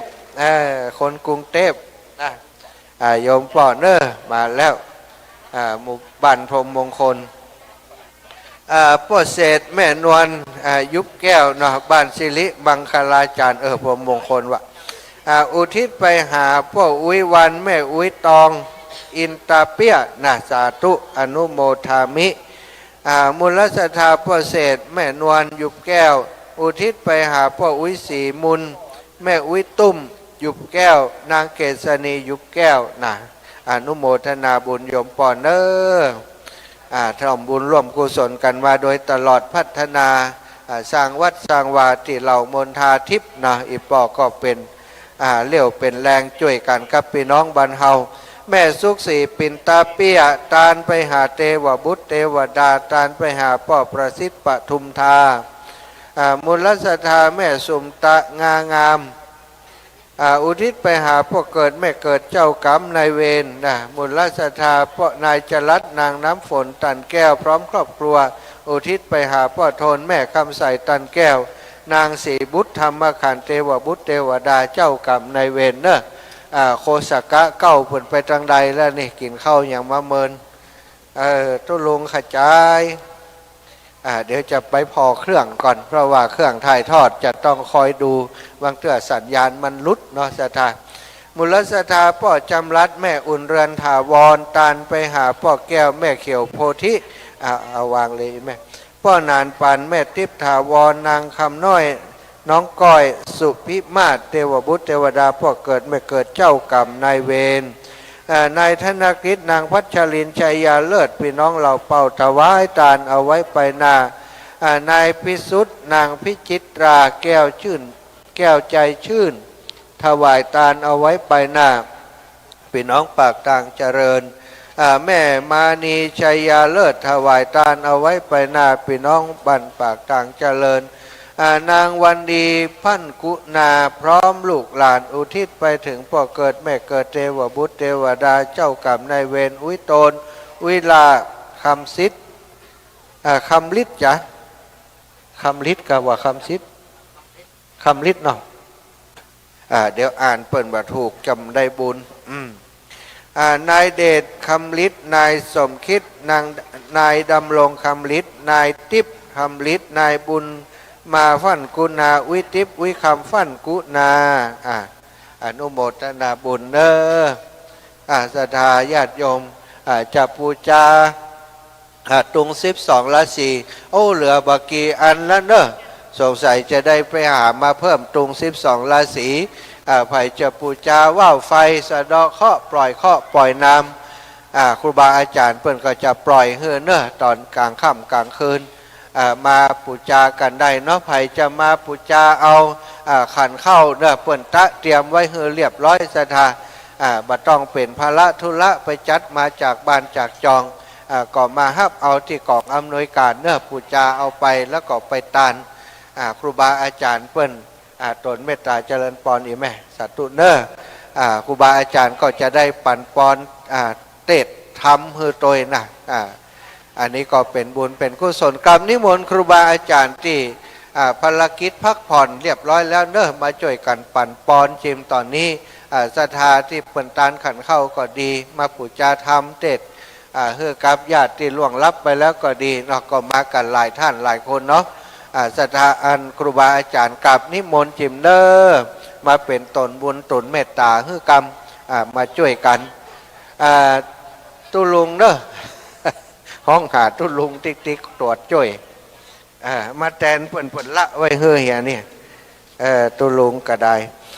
ศรัทธาญาติโยมเพิ่มเติมมาโอ้พ่อครูยุทธศักดิ์แม่ทองเรามาสุวพันธ์ปากตางสามัคคีอุทิศไปหาพ่อปุ๊กพ่อปีอานันต์พิมพ์สารสาธุเนาะร่วมบุญในการพัฒนาสุสานชาปนสถานบ้านปากตางเจริญของเฮาแม่สิริพรกำแก้วอุทิศไปหานายสราวุธอินตะปันผู้ล่วงลับไปแล้วเนาะแหม50 บาทศรัทธาจากม่อนฤาษีเนอะศรัทธาม่อนฤาษีแหมคนแม่ยวงคำอินตะปันอุทิศไปหาพ่อจันแม่ถากำแก้วผู้ล่วงลับไปแล้วอนุโมทนาเพื่อกับศรัทธาสาธุชนคนดีทุกคนทุกท่านเนาะทางผู้ท่านผู้นำท้องที่ท้องถิ่นคนเฒ่าคนแก่อีป่อยอีแม่จากหลายที่หลายแห่งมาอาตมาบางเตื้อพอหน้าก็จำมาได้บอกรู้จักแต่ตุลุงเพื่อนคุ้นหน้าคุ้นตาศรัทธาญาติโยมเนาะจะได้ได้จากประชาสัมพันธ์บอกกล่าวข่าวบุญคือกับศรัทธาได้รับทราบต่อไปเนอะกลับในเมตตาตุลุงมาแล้วไปพักข้อมาแล้ว ขอบคุณท่านพระมหาสมชาติชาตปัญโยได้สลับสับเปลี่ยนกันไป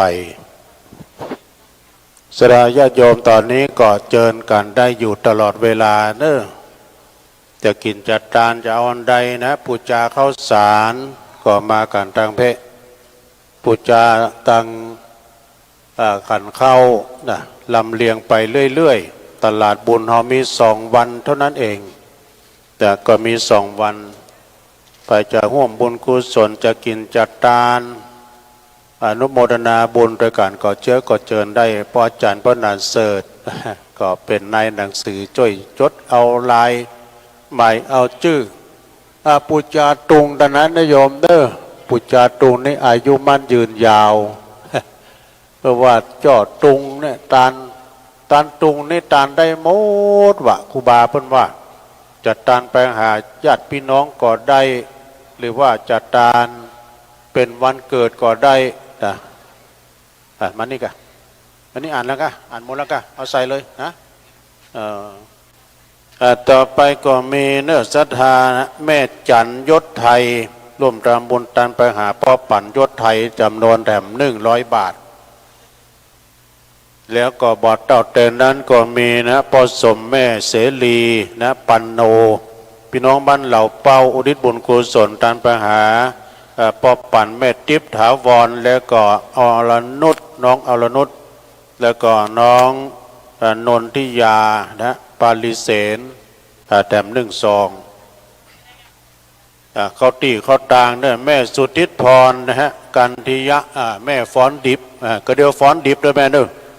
ตันไปหาพ่อเป็นกันทิยะแม่อุ้ยปาแม่อุ้ยเป่ากันทิยะและพร้อมลูกหลานเด้ออนุโมทนาตัว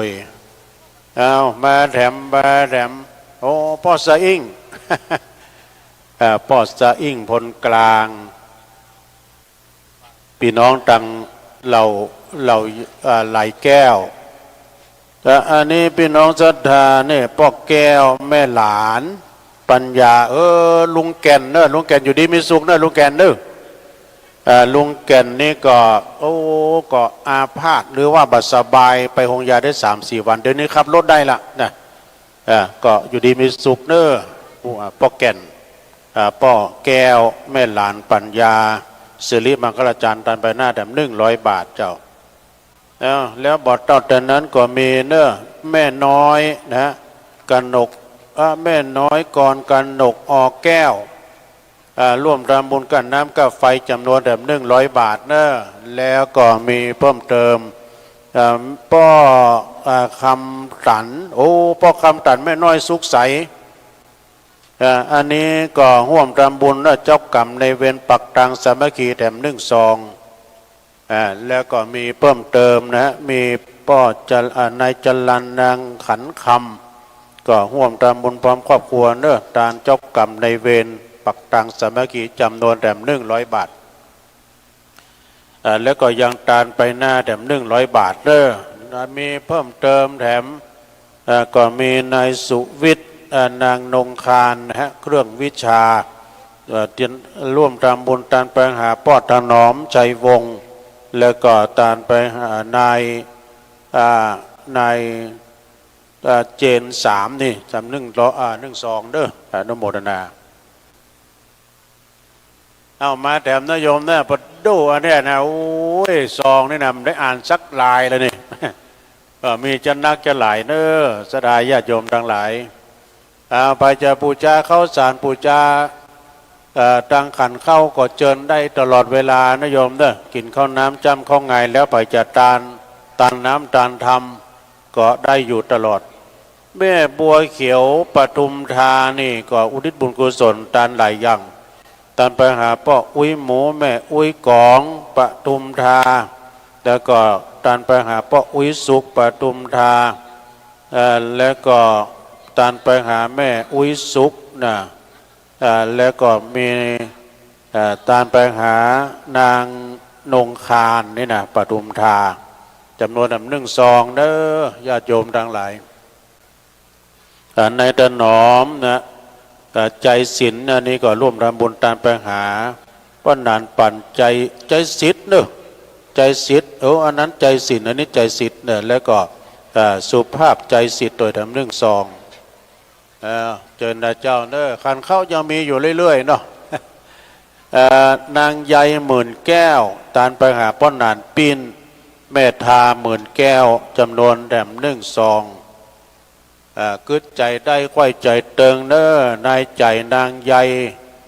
ขัดทานะตันหาเทวบุตรเทวดา1 ซองเจ้าแม่นางใยหมื่นแก้วตานเจ้ากรรมในเวร1 ซองนะแม่อัมพรพรหมจันใจอุทิศบุญกุศลไปหาพ่อครู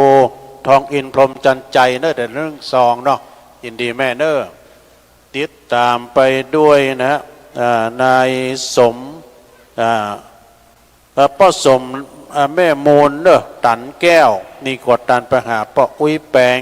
แม่อุ้ยคำตันแก้ว1 ซองนะฮะแล้วก็มีนายใจนะขัดทาพี่น้องร่วมทำบุญเจ้ากรรมในเวร1 ซองนายใจก็ยังตันไปหาป้าแบนแม่แก้วขัดทา1 ซองเนอะเอามาแถมพี่มามีแม่เทพแสนปุกเนอะอุทิศบุญกุศลตามไปหาพ่ออ้ายแสนปุกปักทางเจริญแถม1 ซองมีนายศักดิ์นางปทุมนะกุยแก้วร่วมทำบุญนี่ก็พี่น้องสิริมังคลาจารย์เนอะตานห้องน้ำปลดทุกข์ด้วยการทำ200 บาทมีแม่ยวงคำนะอินตะปันพี่น้องบวกบงเนอะร่วมทำบุญจำนวน200 บาทเนอะแล้วบัตรเต่าแต่นั้นก็มีนะป้อคำติ๊บแม่น้อยป้อคำตันนะสุมาเด้อ ป้อคำตันแม่น้อยสุขใสตานไปหาอุยจุ่มอุยทาสุขใสตานน้องน้ำสุขใสตัวเนื้อปักตังสามัคคี1 ซองป้อกว้างแล้วก็แม่เดือนจอดจันตานไปหาตันไว้ไผ่ภาคหน้าพี่น้องปากร้องเนอะมาแล้วพี่น้องปากร้องร่วมทำบุญมา200 บาทเนอะสาธุสาธุอนุโมทนาวันนี้พี่น้องบ้านไก่มาพี่น้องบ้านโฮง พ่อสะอิ่งไหลแก้วมาแล้วพ่อคำตันแม่น้อยสุขใสก็ยังตันไปหาอุ้ยปั่นอุ้ยขาตัวเนอะจำนวน1 ซองนะฮะแล้วก็ยังมีเพิ่มเติมในสุทัศน์โพธิอุทิศบุญกุศลตานไปหาป้าอุ้ยแขกแม่อุ้ยมูลโพธิแล้วก็ในสุพจน์โพธิตัว1 ซองนะฮะแล้วก็มีนะฮะมาป้าในสุทัศน์โพธิก็ยังเจ้ากรรมในเวรป้าเกิดแม่เกิด1 ซองแล้วก็แม่นางอัมพรจันจีพร้อมครอบครัวอุทิศบุญกุศลไปหาอุ้ยแต่ป้าอุ้ยแม่ป้าอุ้ยแล้วก็แม่สุกแก้วนะฮะแล้วก็อุ้ยคำเลยเนอะจันจี1 ซอง แล้วก็ยังตานเจ้ากรรมในเวรแถมหนึ่งซองเน้อติดตามไปด้วยธนกรโพธิเจ้ากรรมในเวรพ่อเกิดแม่เกิดแถมหนึ่งซองธนกรโพธิก็ยังตานไปหาสุพจน์โพธิแถมหนึ่งซองแล้วก็มีนางสาวนางสาววิตรีนะนางสาววิตรีเทพวิทิตพร้อมครอบครัวตานไปหาป้าอุ้ยโกดโดยแล้วก็แม่อุ้ยบัวลอยโดยเนอะแต่เมืองสองมาแต่มีแม่เทพแสนปุกร่วมรำบุญตานไปหาป้าจุ้มโดยนะฮะแม่จำนวน1 2ปักต่างเจริญแม่อาลีสุการละตานไปหน้า100 บาทแล้วบอดเต่าแต่นั้นก็ยังมีแม่นายนิรันดร์กันทินะก็ร่วมทำบุญตานไปหาอุ้ยเตียงเนาะแล้วก็นายเขียวก็เนี่ยถ้าว่าอ่านผิดภาพสุมาเด้อคนเขียนมาได้อ่านคนอ่านมาได้เขียนนะเอาเด้อตัวหนังสืออย่างบรรทงงอกอ่ะ นอนหนูไม่2 หัวกันนะแล้วเจอขึ้นลุงอ่านว่าจะใด จะไปเขียนไว้รุ่นกันด้วยเขียนตัวใหญ่ๆแต่ตัวลุงนี้จบสูงไปเป้าไปต่านจบป .4 ไม่มีเส้น100%ราษฎรเต็มขั้นในสำเริงนะฮะตุ้ยล่านางสาวนิพาถาวรและก็เด็กชายธนกฤษตุ้ยล่าแถม100 บาทเจ้าติดตามไปด้วยนะฮะศรัทธาแม่นายบุญปันนางนงนุชปัญญาจัดส่วนตานไปพร้อมลูกหลานตานไปหาพ่อคำแม่คำลาปัญญา50 บาทตานไปหน้าแถม50 บาทเจ้ามีเพิ่มเติมแถมก็มีนางวราพรปทุมทาตานไปหน้าแถม100 บาทวันนี้เอาผลไม้อย่างมาบ้าง เพราะว่าจะเอาทุเรียนมาให้นะแถมหมดนางสาวอันนี้นางสาวนางก็เนี่ยปัญญาเนาะหรือว่าบางนี่นะรวมทำบุญตานไปหน้า50 บาทตานไปหาพ่อคำแม่ล่าปัญญาแถม50 บาทเน้อแล้วก็ยังมีเพิ่มเติมแถมนะฮะป้อจำรัดแม่อุ่นเรือนถาวรตานไปหาป้อแก้วแม่เขียวโพธิป้อนานปั่นแล้วก็แม่ติ๊บถาวรแล้วก็นางคำน้อยนางก้อยน้องก้อยนะฮะสุดพิมาศแล้วก็เทวบุตรเทวดาเจ้ากรรม100 บาทเนอะสาธุเนอะเอาไปเรื่อยๆเนอะสำหรับขันเข้านะจะเพื่อขาดช่วงนะถ้าขาดช่วง5 นาทีทุกเจ้าจะลุก เอาไปให้มันขาดช่วงนะตานขันเข้านายจลัดนะฮะแล้วก็นางสายฝนน้ำฝนนึกตันแก้วตันไปหาปอดทนแม่คำใสตันแก้วนางศรีบุตรธรรมขันเทพบุตรดาเจ้ากรรมในเวรตุยนะแล้วก็วิทวัฒน์จันจิราดุทิศบุญกุศลไปหาป้ออินคำดวงคำโดยแถม1 ซองแล้วก็มีแม่นางอามพรจันชุ่มตันไปหานายดวงดี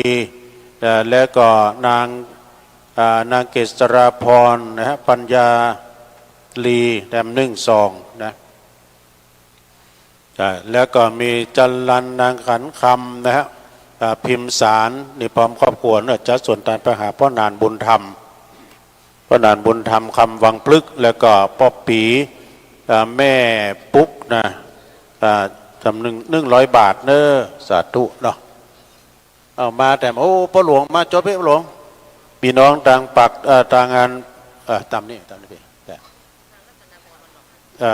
มีเพิ่มเติมป้อไหลแม่ใบอาลีโอดตันไปหาป้อปิ้น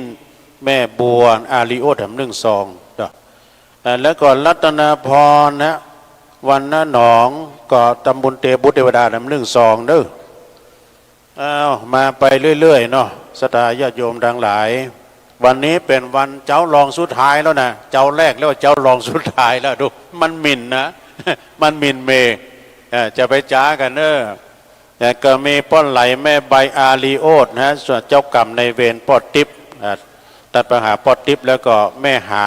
แม่มูลโดยเรือนป้อมแถม1 ซองแล้วก็มีนายสมศักดิ์วิญญานะฮะก็ตันไปหน้าตันไปหาแม่ขันคำปัญญาตุยแถม1 ซองขอบคุณพระหลวงเนอะทางพระหลวงแสงจันทร์และก็แม่หลวงบุญศรีพรหมเสนอันนี้ เปิ่นก่อห่วมทำบุญเนอะสิริมังคลาจารย์นะเนาะหลวงเนาะ100 บาทยินดีเนอะมีเพิ่มเติมแถมใหม่มีป้ออนางติงเมืองนะฮะวิญญากอดตันไปหาป้าอุ้ยตันแล้วก็กันด้วงอุ้ยเอื้อยตัวเนอะกันด้วงแถม1 ซองบาอ่านก็เปิ้นหอมเป็น100นะเรือขนาดหอมซาวในตัวยังเก่าอีแม่หอมเป็น100อีตัวย่ำเก่าเลยนะสุมาดู แล้วก็มีป้าอุ้ยใจนะฮะป้าอุ้ยใจแม่อุ้ยถาก็ห่วมทำบุญไปหาป้าอุ้ยตาลนี่กันเนาะอันนี้ตัวหนังสือคนนี้เนี่ยมันอ่านยากเด้อคนที่อ่านนี่นะแต่ตุลุงก็ผ่านเลยนะอ่านพิษดีไอเบิ้ลแม่พิวกันนะแม่ฟิวเตจสาจะชนตาไปหาปอกแก้วเนอะเตจสาเจ้ากรรมในเวร100 บาทเจ้าสมณเณรเกมเนอร์ภาชนะเข้าล้นบาทวันนี้พี่ไหลน้องนักนะรอสักกรรมเพราะอาจารย์พระนานเสิร์ชจะได้โยงเข้าบาทกันนะวันนี้ไม่มีสืบจัตตาเพราะว่าเป็นป่าช้า ทำบุญเจ้ากรรมในเวรทำบุญอุทิศอย่างเดียวเนาะมีเพิ่มเติมแถมนะแม่ลัดดวงคำบรรปักต่างเจริญอีกะเปิ้นปีมานี่อ่านง่ายก็มีแม่ลัดดวงคำปักต่างเจริญกันน้ำกับไฟแถม1 ซองนะเจ้าเนอแล้วติดตามไปด้วยนะฮะพ่อทาแม่ทอนนะฮะโปธิตันไปหน้าแถม50 บาทแล้วเดี๋ยวทำไปไหนบึ้ดลุงอ่านนี่มันเสี่ยงกินข้าวไงแล้วนะมันมีเต็มพานนี่ความจริงเนี่ยชัดตังต้องเข้าหีบบ่นะลงเนอะบ่มีขาดตกบกพร่องเพียงแต่ว่าอ่านบัตรตันบ่ได้แม่จันยศไทยนะตันไปหาพ่อปั่นยศไทยแถม1 ซองแล้วก็มีพ่อทาแม่ทอนโพธิตันไปหาในบรรพตตัวเนอะจำนวนแถม50 บาทเนาะแล้วก็มีในกล่องแก้วนางเกียงคำแก้วซาวมนทาทิพย์เนอร์แถม100 บาทอันนี้ร่วมกันเนอร์ถึงมนทาทิพย์ตัวนะสำหรับสุสานบ้านเฮานี่นะนายประสิทธิ์นางยุพินนางสาวประภัยศรีทิพย์แก้วบรรจส่วนตานเตมบุตรเทวดาพอเกิดไม่เกิดเจ้ากรรมในเวรทั้งหลายสัมภสัตน้อยใหญ่แล้วก็สัมภวีสีผีเล่ร่อนเอานี่กะแล้วก็ตานไปหาป้อมโมนแม่แก้วพาสิงแก้วญาติพี่น้องที่ล่วงลับไปทุกดวงวิญญาณป้ออุ้ยมีป้ออุ้ยหมูตัวเรือนทิพย์ป้อโมนแม่จันหอมตัวทิพย์แก้วนายสอนชัยทิพย์แก้วที่ล่วงลับไปรูปซองจัดใหญ่เนอะโอ้สุมาเนอะ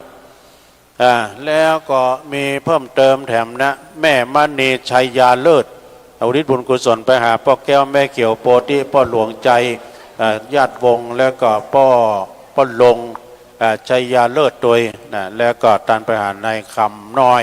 นางคำน้อยนางก้อยสุพิมาตัวเตบุตรเดวดาม1 ซองเนาะอันนี้พระป่าคณะสงฆ์เนอะโยมเนอะแต่คืนแล้วนี่เพิ่งก็มาหอมกันหลายลายนะ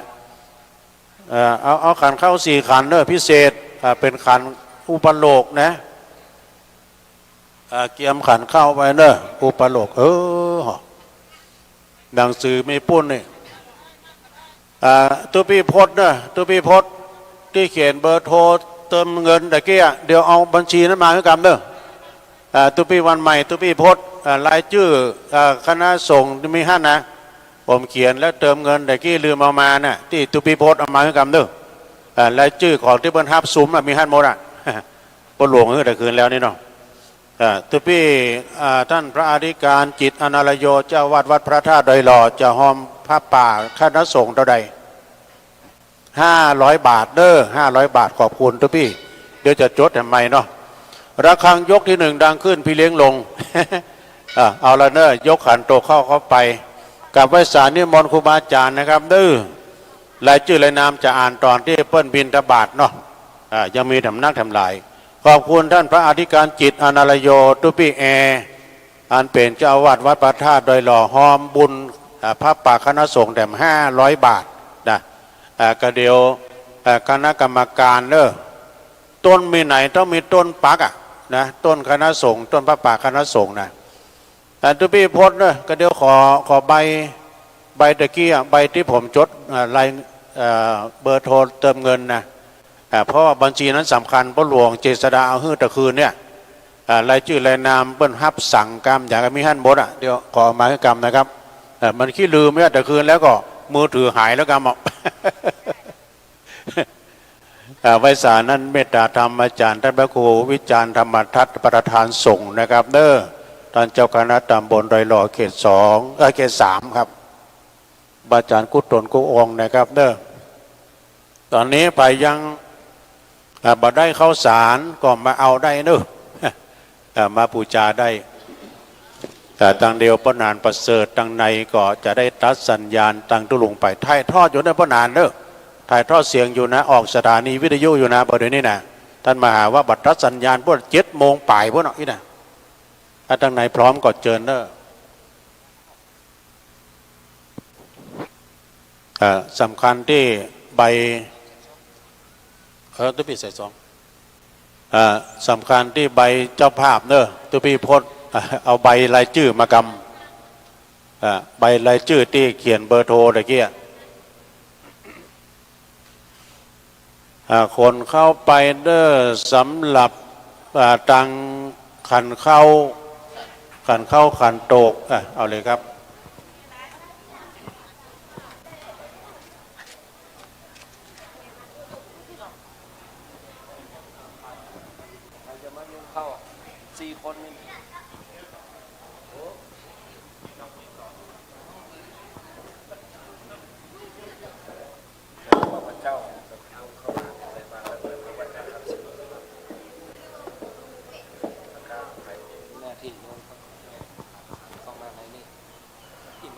ประจานถ้ากกแล้วก็เก่าเลยเด้อเพราะว่า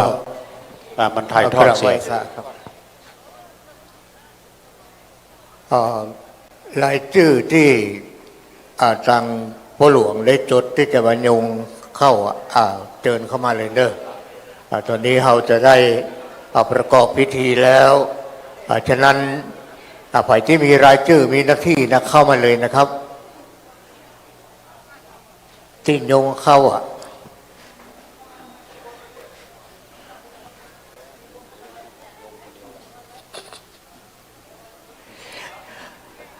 เชิญเนอที่ไผ่ที่ได้จดชื่อไว้เชิญเข้ามาทางใน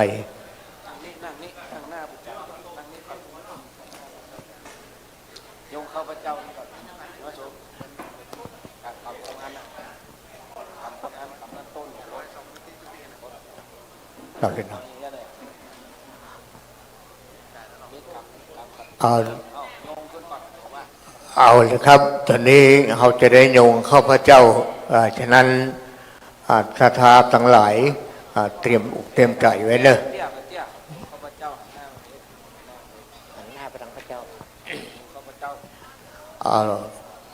ศรัทธาโยงเข้าพระเจ้าเนอสา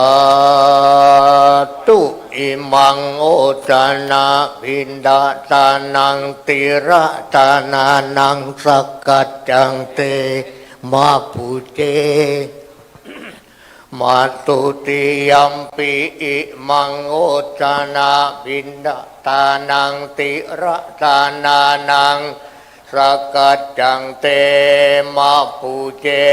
มาตาติยัมปิอิมังโอตานาบินดาตานังตานานังสักกัจจังเตมาปุเจ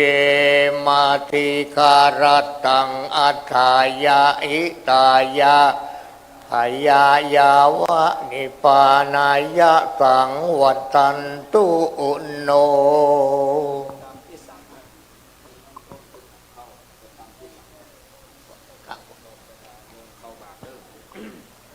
ศรัทธาทั้งหลายเตรียมโยงเข้าบาทเนอ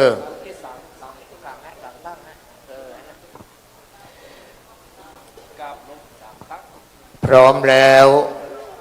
โยงเข้าบาทนะครับอิตังอุตตนะบินดีปัตตังตานังนิบานาปัจจโยโหนตุโนนิจั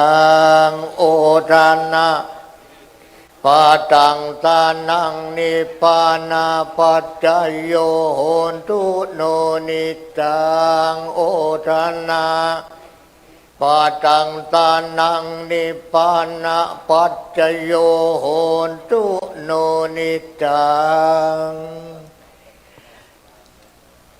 ศรัทธาสาธุชนท่านที่เคารพทั้งหลายตั้งแถวตั้งแต่หน้าศาลานี้ไปเนอะ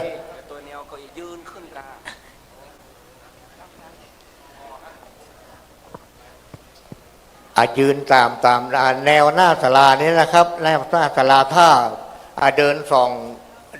ตั้งสองแถวนะครับถ้าว่าคนมันนักนะครับยืนหน้าศาลาไปแล้วก็ไปโกงเอาที่เต็นท์นะครับไปโกงเอาที่เต็นท์นะครับ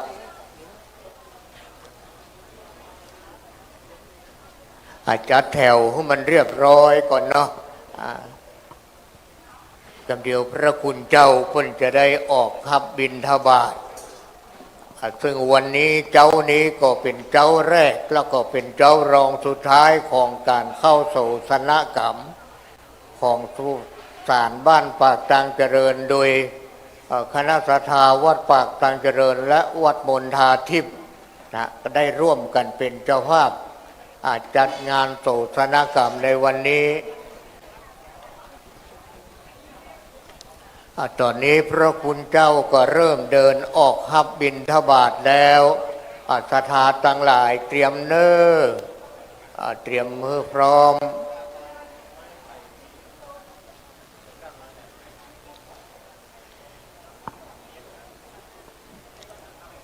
ตอนนี้พระคุณเจ้าก็ได้ออกบิณฑบาตแล้วนะครับแต่บาทแรกคงจะเป็นบาทปัจจัยครับพ่อจันทร์ครับบาทแรกเป็นบาทปัจจัยเนอะพ่อแม่ศรัทธาสาธุชนทั้งหลายบาทแรกบาทปัจจัยบาทต่อไปเป็นข้าวสารอาหารแห้งนะครับนับว่าเป็นโอกาสดีที่เฮาท่านทั้งหลายได้มาร่วมทำบุญในงานเข้าโศกนกรรมที่สุสานบ้านปากตังเจริญแห่งนี้ตั้งจิตตั้งใจให้ใสสะอาดตั้งจิตให้ใสตั้งใจให้ดีเพื่อเสริมสร้างบารมีในการทำบุญในวันนี้เป็นโอกาสดีของสาธุชนท่านที่เคารพทั้งหลายที่ได้มาตักบุญตักบาตรในเจ้านี้เจ้าของการเข้าโศกนกรรมที่สุสานบ้านปากตังเจริญแห่งนี้ซึ่งเป็นเจ้ารองสุดท้ายวันพรุ่งนี้ก็เป็นเจ้าสุดท้ายของการเข้าโศกนกรรมตอนนี้พระคุณเจ้าสามเณรเจ้าก็ได้ออกรับบิณฑบาตบาทแรกเป็นบาทปัจจัยเนอะศรัทธาท่านทั้งหลายบาทต่อไปเป็นบาทข้าวสารอาหารแห้งเจ้าหน้าที่หรือว่าศรัทธาเตรียมกระสอบเข้าล้นบาทเด้อ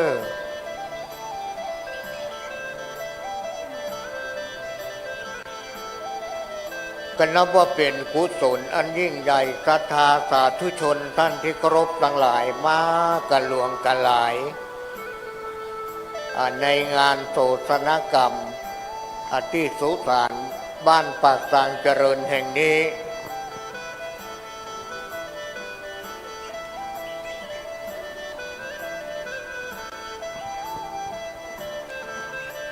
ขอกราบนิมนต์ตุลุงเป็นโฆษกต่อกันด้วยครับขอบคุณทางพ่ออาจารย์พ่อนันประเสริฐเอาเนาะมัคคณายกประจำวัดปักตังเจริญ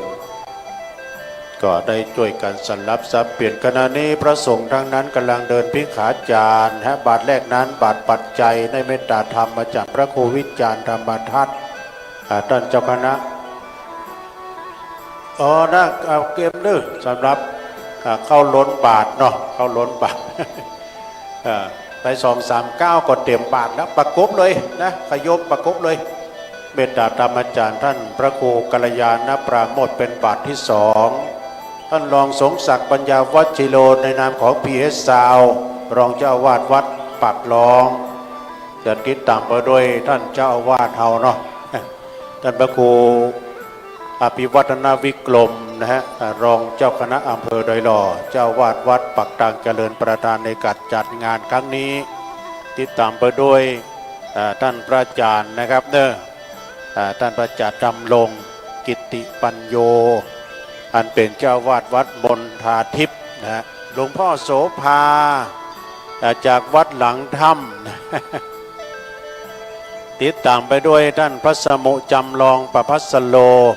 เจ้าวาดวัดปัลลานนะครับเนาะพระอธิการจิตอานารโยเจ้าวาดวัดประธาตุดอยหล่อตุปี้พศรองเจ้าวาดวัดม่อนห้วยแก้วแล้วก็ตุปี้ดีมนะรองเจ้าวาดวัดหนองหอกเขาล้นบาทเด้อเขาล้นบาทด้วยกันประกบกรรมเนี่ยพี่หลายน้องนักนี่เอาลูกล่าโคหอมสปีดหน่อยดื้อเป็นนักต่างตายเฮ้ย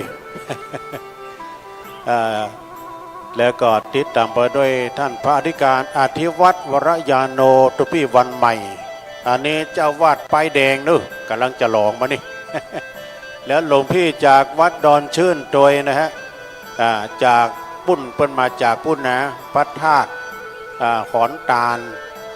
แล้วก็ท่านอาจารย์ตุปี้ดอยวัดกู่แก้วนาคราชแล้วก็ตุปี้จุนโดยตุปี้น้อยจากวัดปากตางเจริญนะฮะแล้วก็ท่านครูบาเจ้าเฮา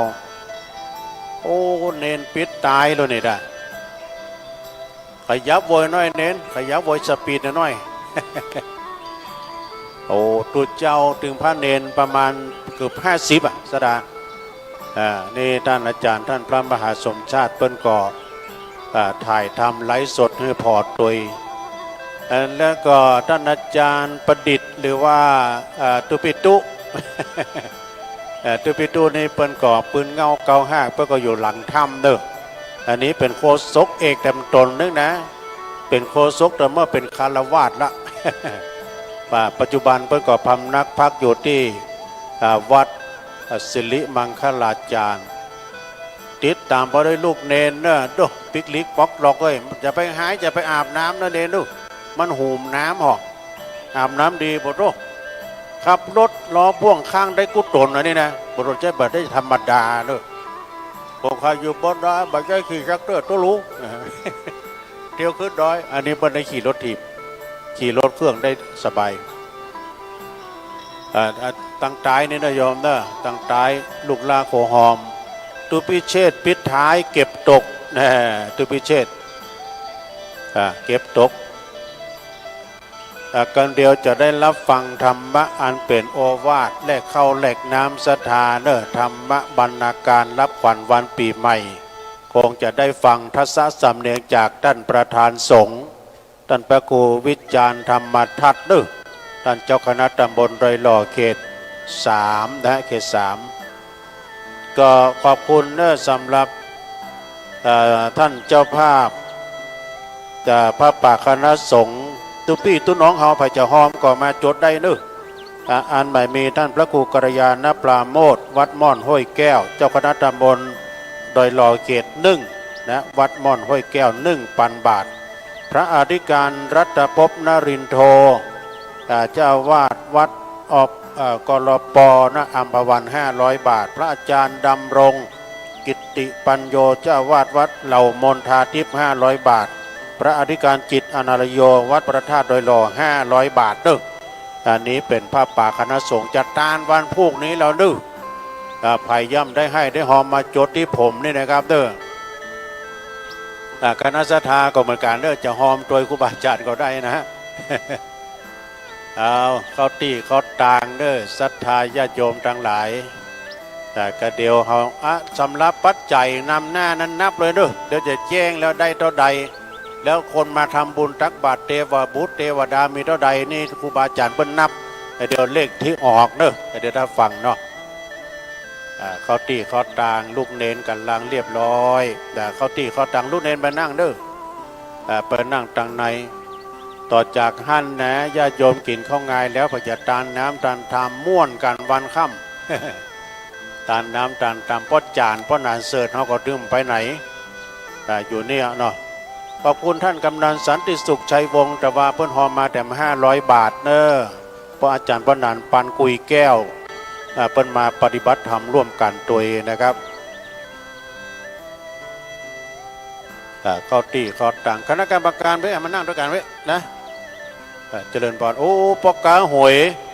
ร่วมด้วยช่วยกันคือได้มาร่วมทำบุญแถม100 บาทเด้อปอกกาหวยนะฮะอัตตาป้อทองนี่เนาะนันตาฮะนันตาห้อยทังนี่น้องเจบอกเพิ่นเอิญมาขออนุโมทนาเนาะศรัทธาญาติโยมโอ้พี่นันเตยช่วยกันนะพี่นันเตยแต่คืนนี้ก็นอนเนี่ยอันนี้พ่อหมอยาดูพี่นันเตยพี่นันเตยนี่ก็อยู่กับวัดกับวาเคยเป็นตู้เจ้าเก่าเก็บข้าวสารไว้ที่เดิมแล้วก็บึ้ดนี่แม่บ้านจะได้เคลียร์เดิมละเขาตีเขาต่างเด้อตอนนี้พ่ออาจารย์พ่อนานเสิร์ตคงจะพร้อมตั้งในก็เจริญปอนเด้อถ้าพร้อมแล้วก็ต่อยไม้เลยเพราะว่าตุลุงจะอู้ไปเรื่อยๆเพราะว่าเปิ้นถ่ายทอดเสียงอยู่ท่านมาหาเปิ้นไลฟ์สดอยู่ เขาตีเขาต่างกันออนไลน์ไป7 จังหวัดกันนะบริเวณนี้นะไม่ใช่ธรรมดาเนอะทั่วโลก ขันตกอัปปโลกก็เอาไปแล้วเนาะในขณะที่เขาทำพิธีสดาจะไปเดินมานั่งที่นั่งต่างกันเรียบร้อยนะ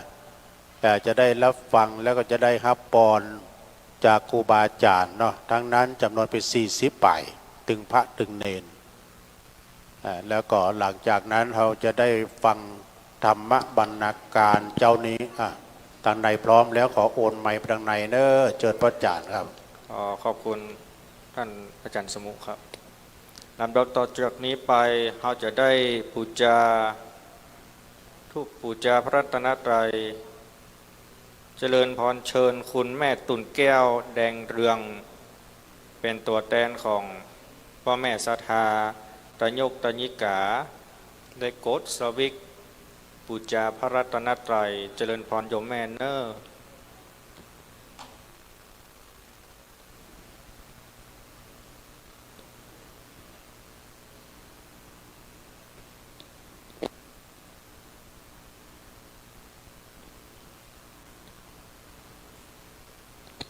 ญาติโยมประนมมือเนอร์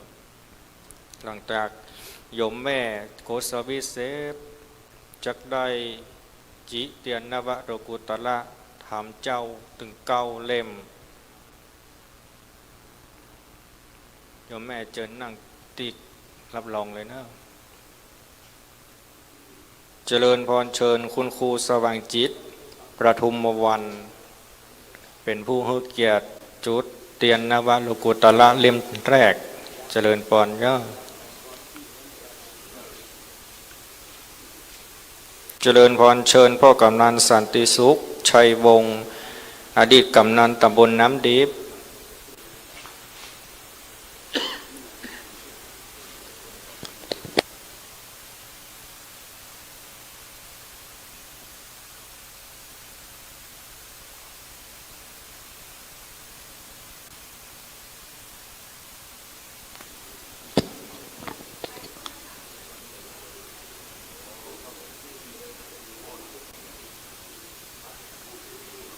เจริญพรเชิญโยมพ่อสะอิ่งโพรนกลางบ้านไหลแก้วอำเภอบ้านหงจังหวัดลำพูน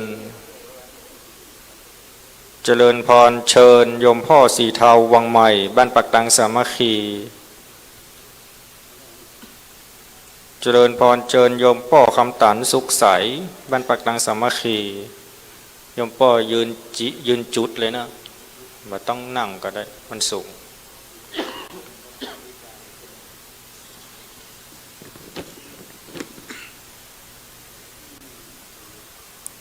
เจริญพรเชิญพ่อหลวงเจษฎาปันตะผู้ใหญ่บ้านหมู่ที่4บ้านปากตังเจริญ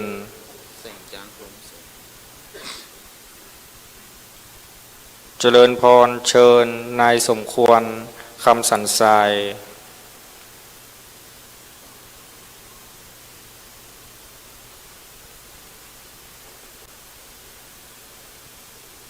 เจริญพรเชิญ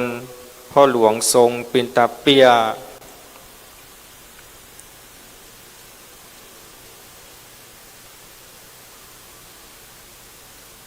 ท่านสุดท้ายเจริญพรเชิญพ่อหลวงแสงจานพรหมเสนหมู่ที่13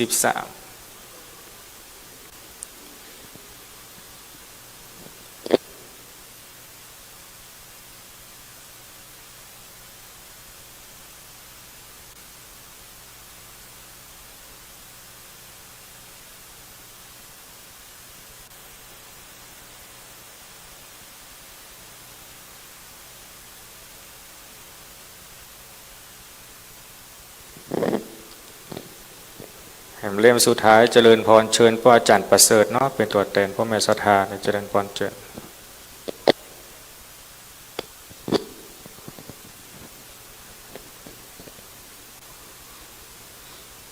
หลังจากจิเตียนถึง9 เล่มนวารุกุตรธรรมเจ้า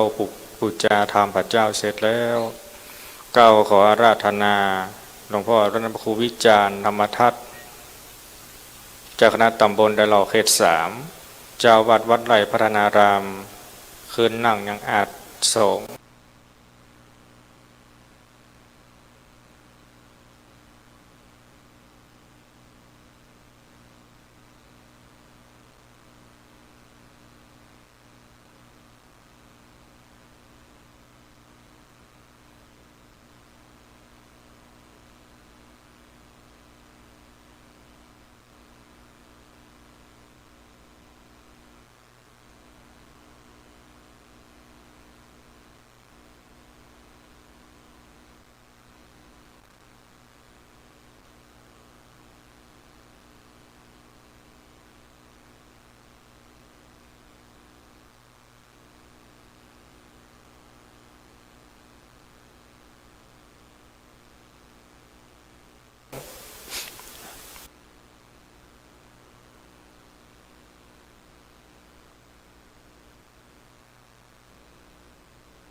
กลางดงแดนธรรม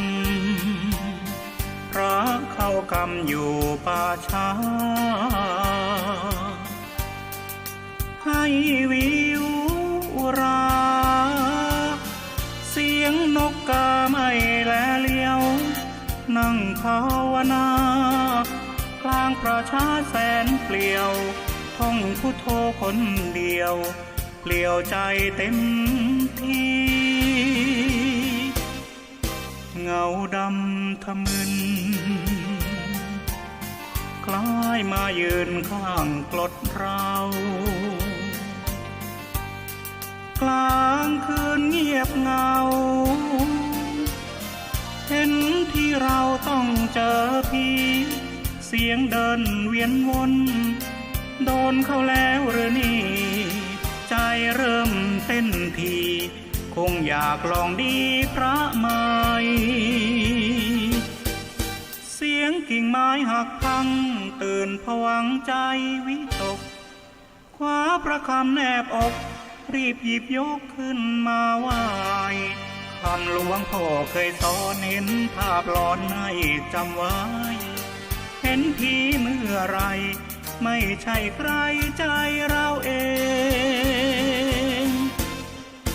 สัพเพสัตตาแผ่เมตตาให้เจ้ากรรมฝึกฝนพระธรรมแม้ชีวายไม่ยอมเกรงมันเพียรภาวนาพระวินัยครัดเคร่งให้ตัวเราเองผ่านพ้นเวรเคราะห์กรรม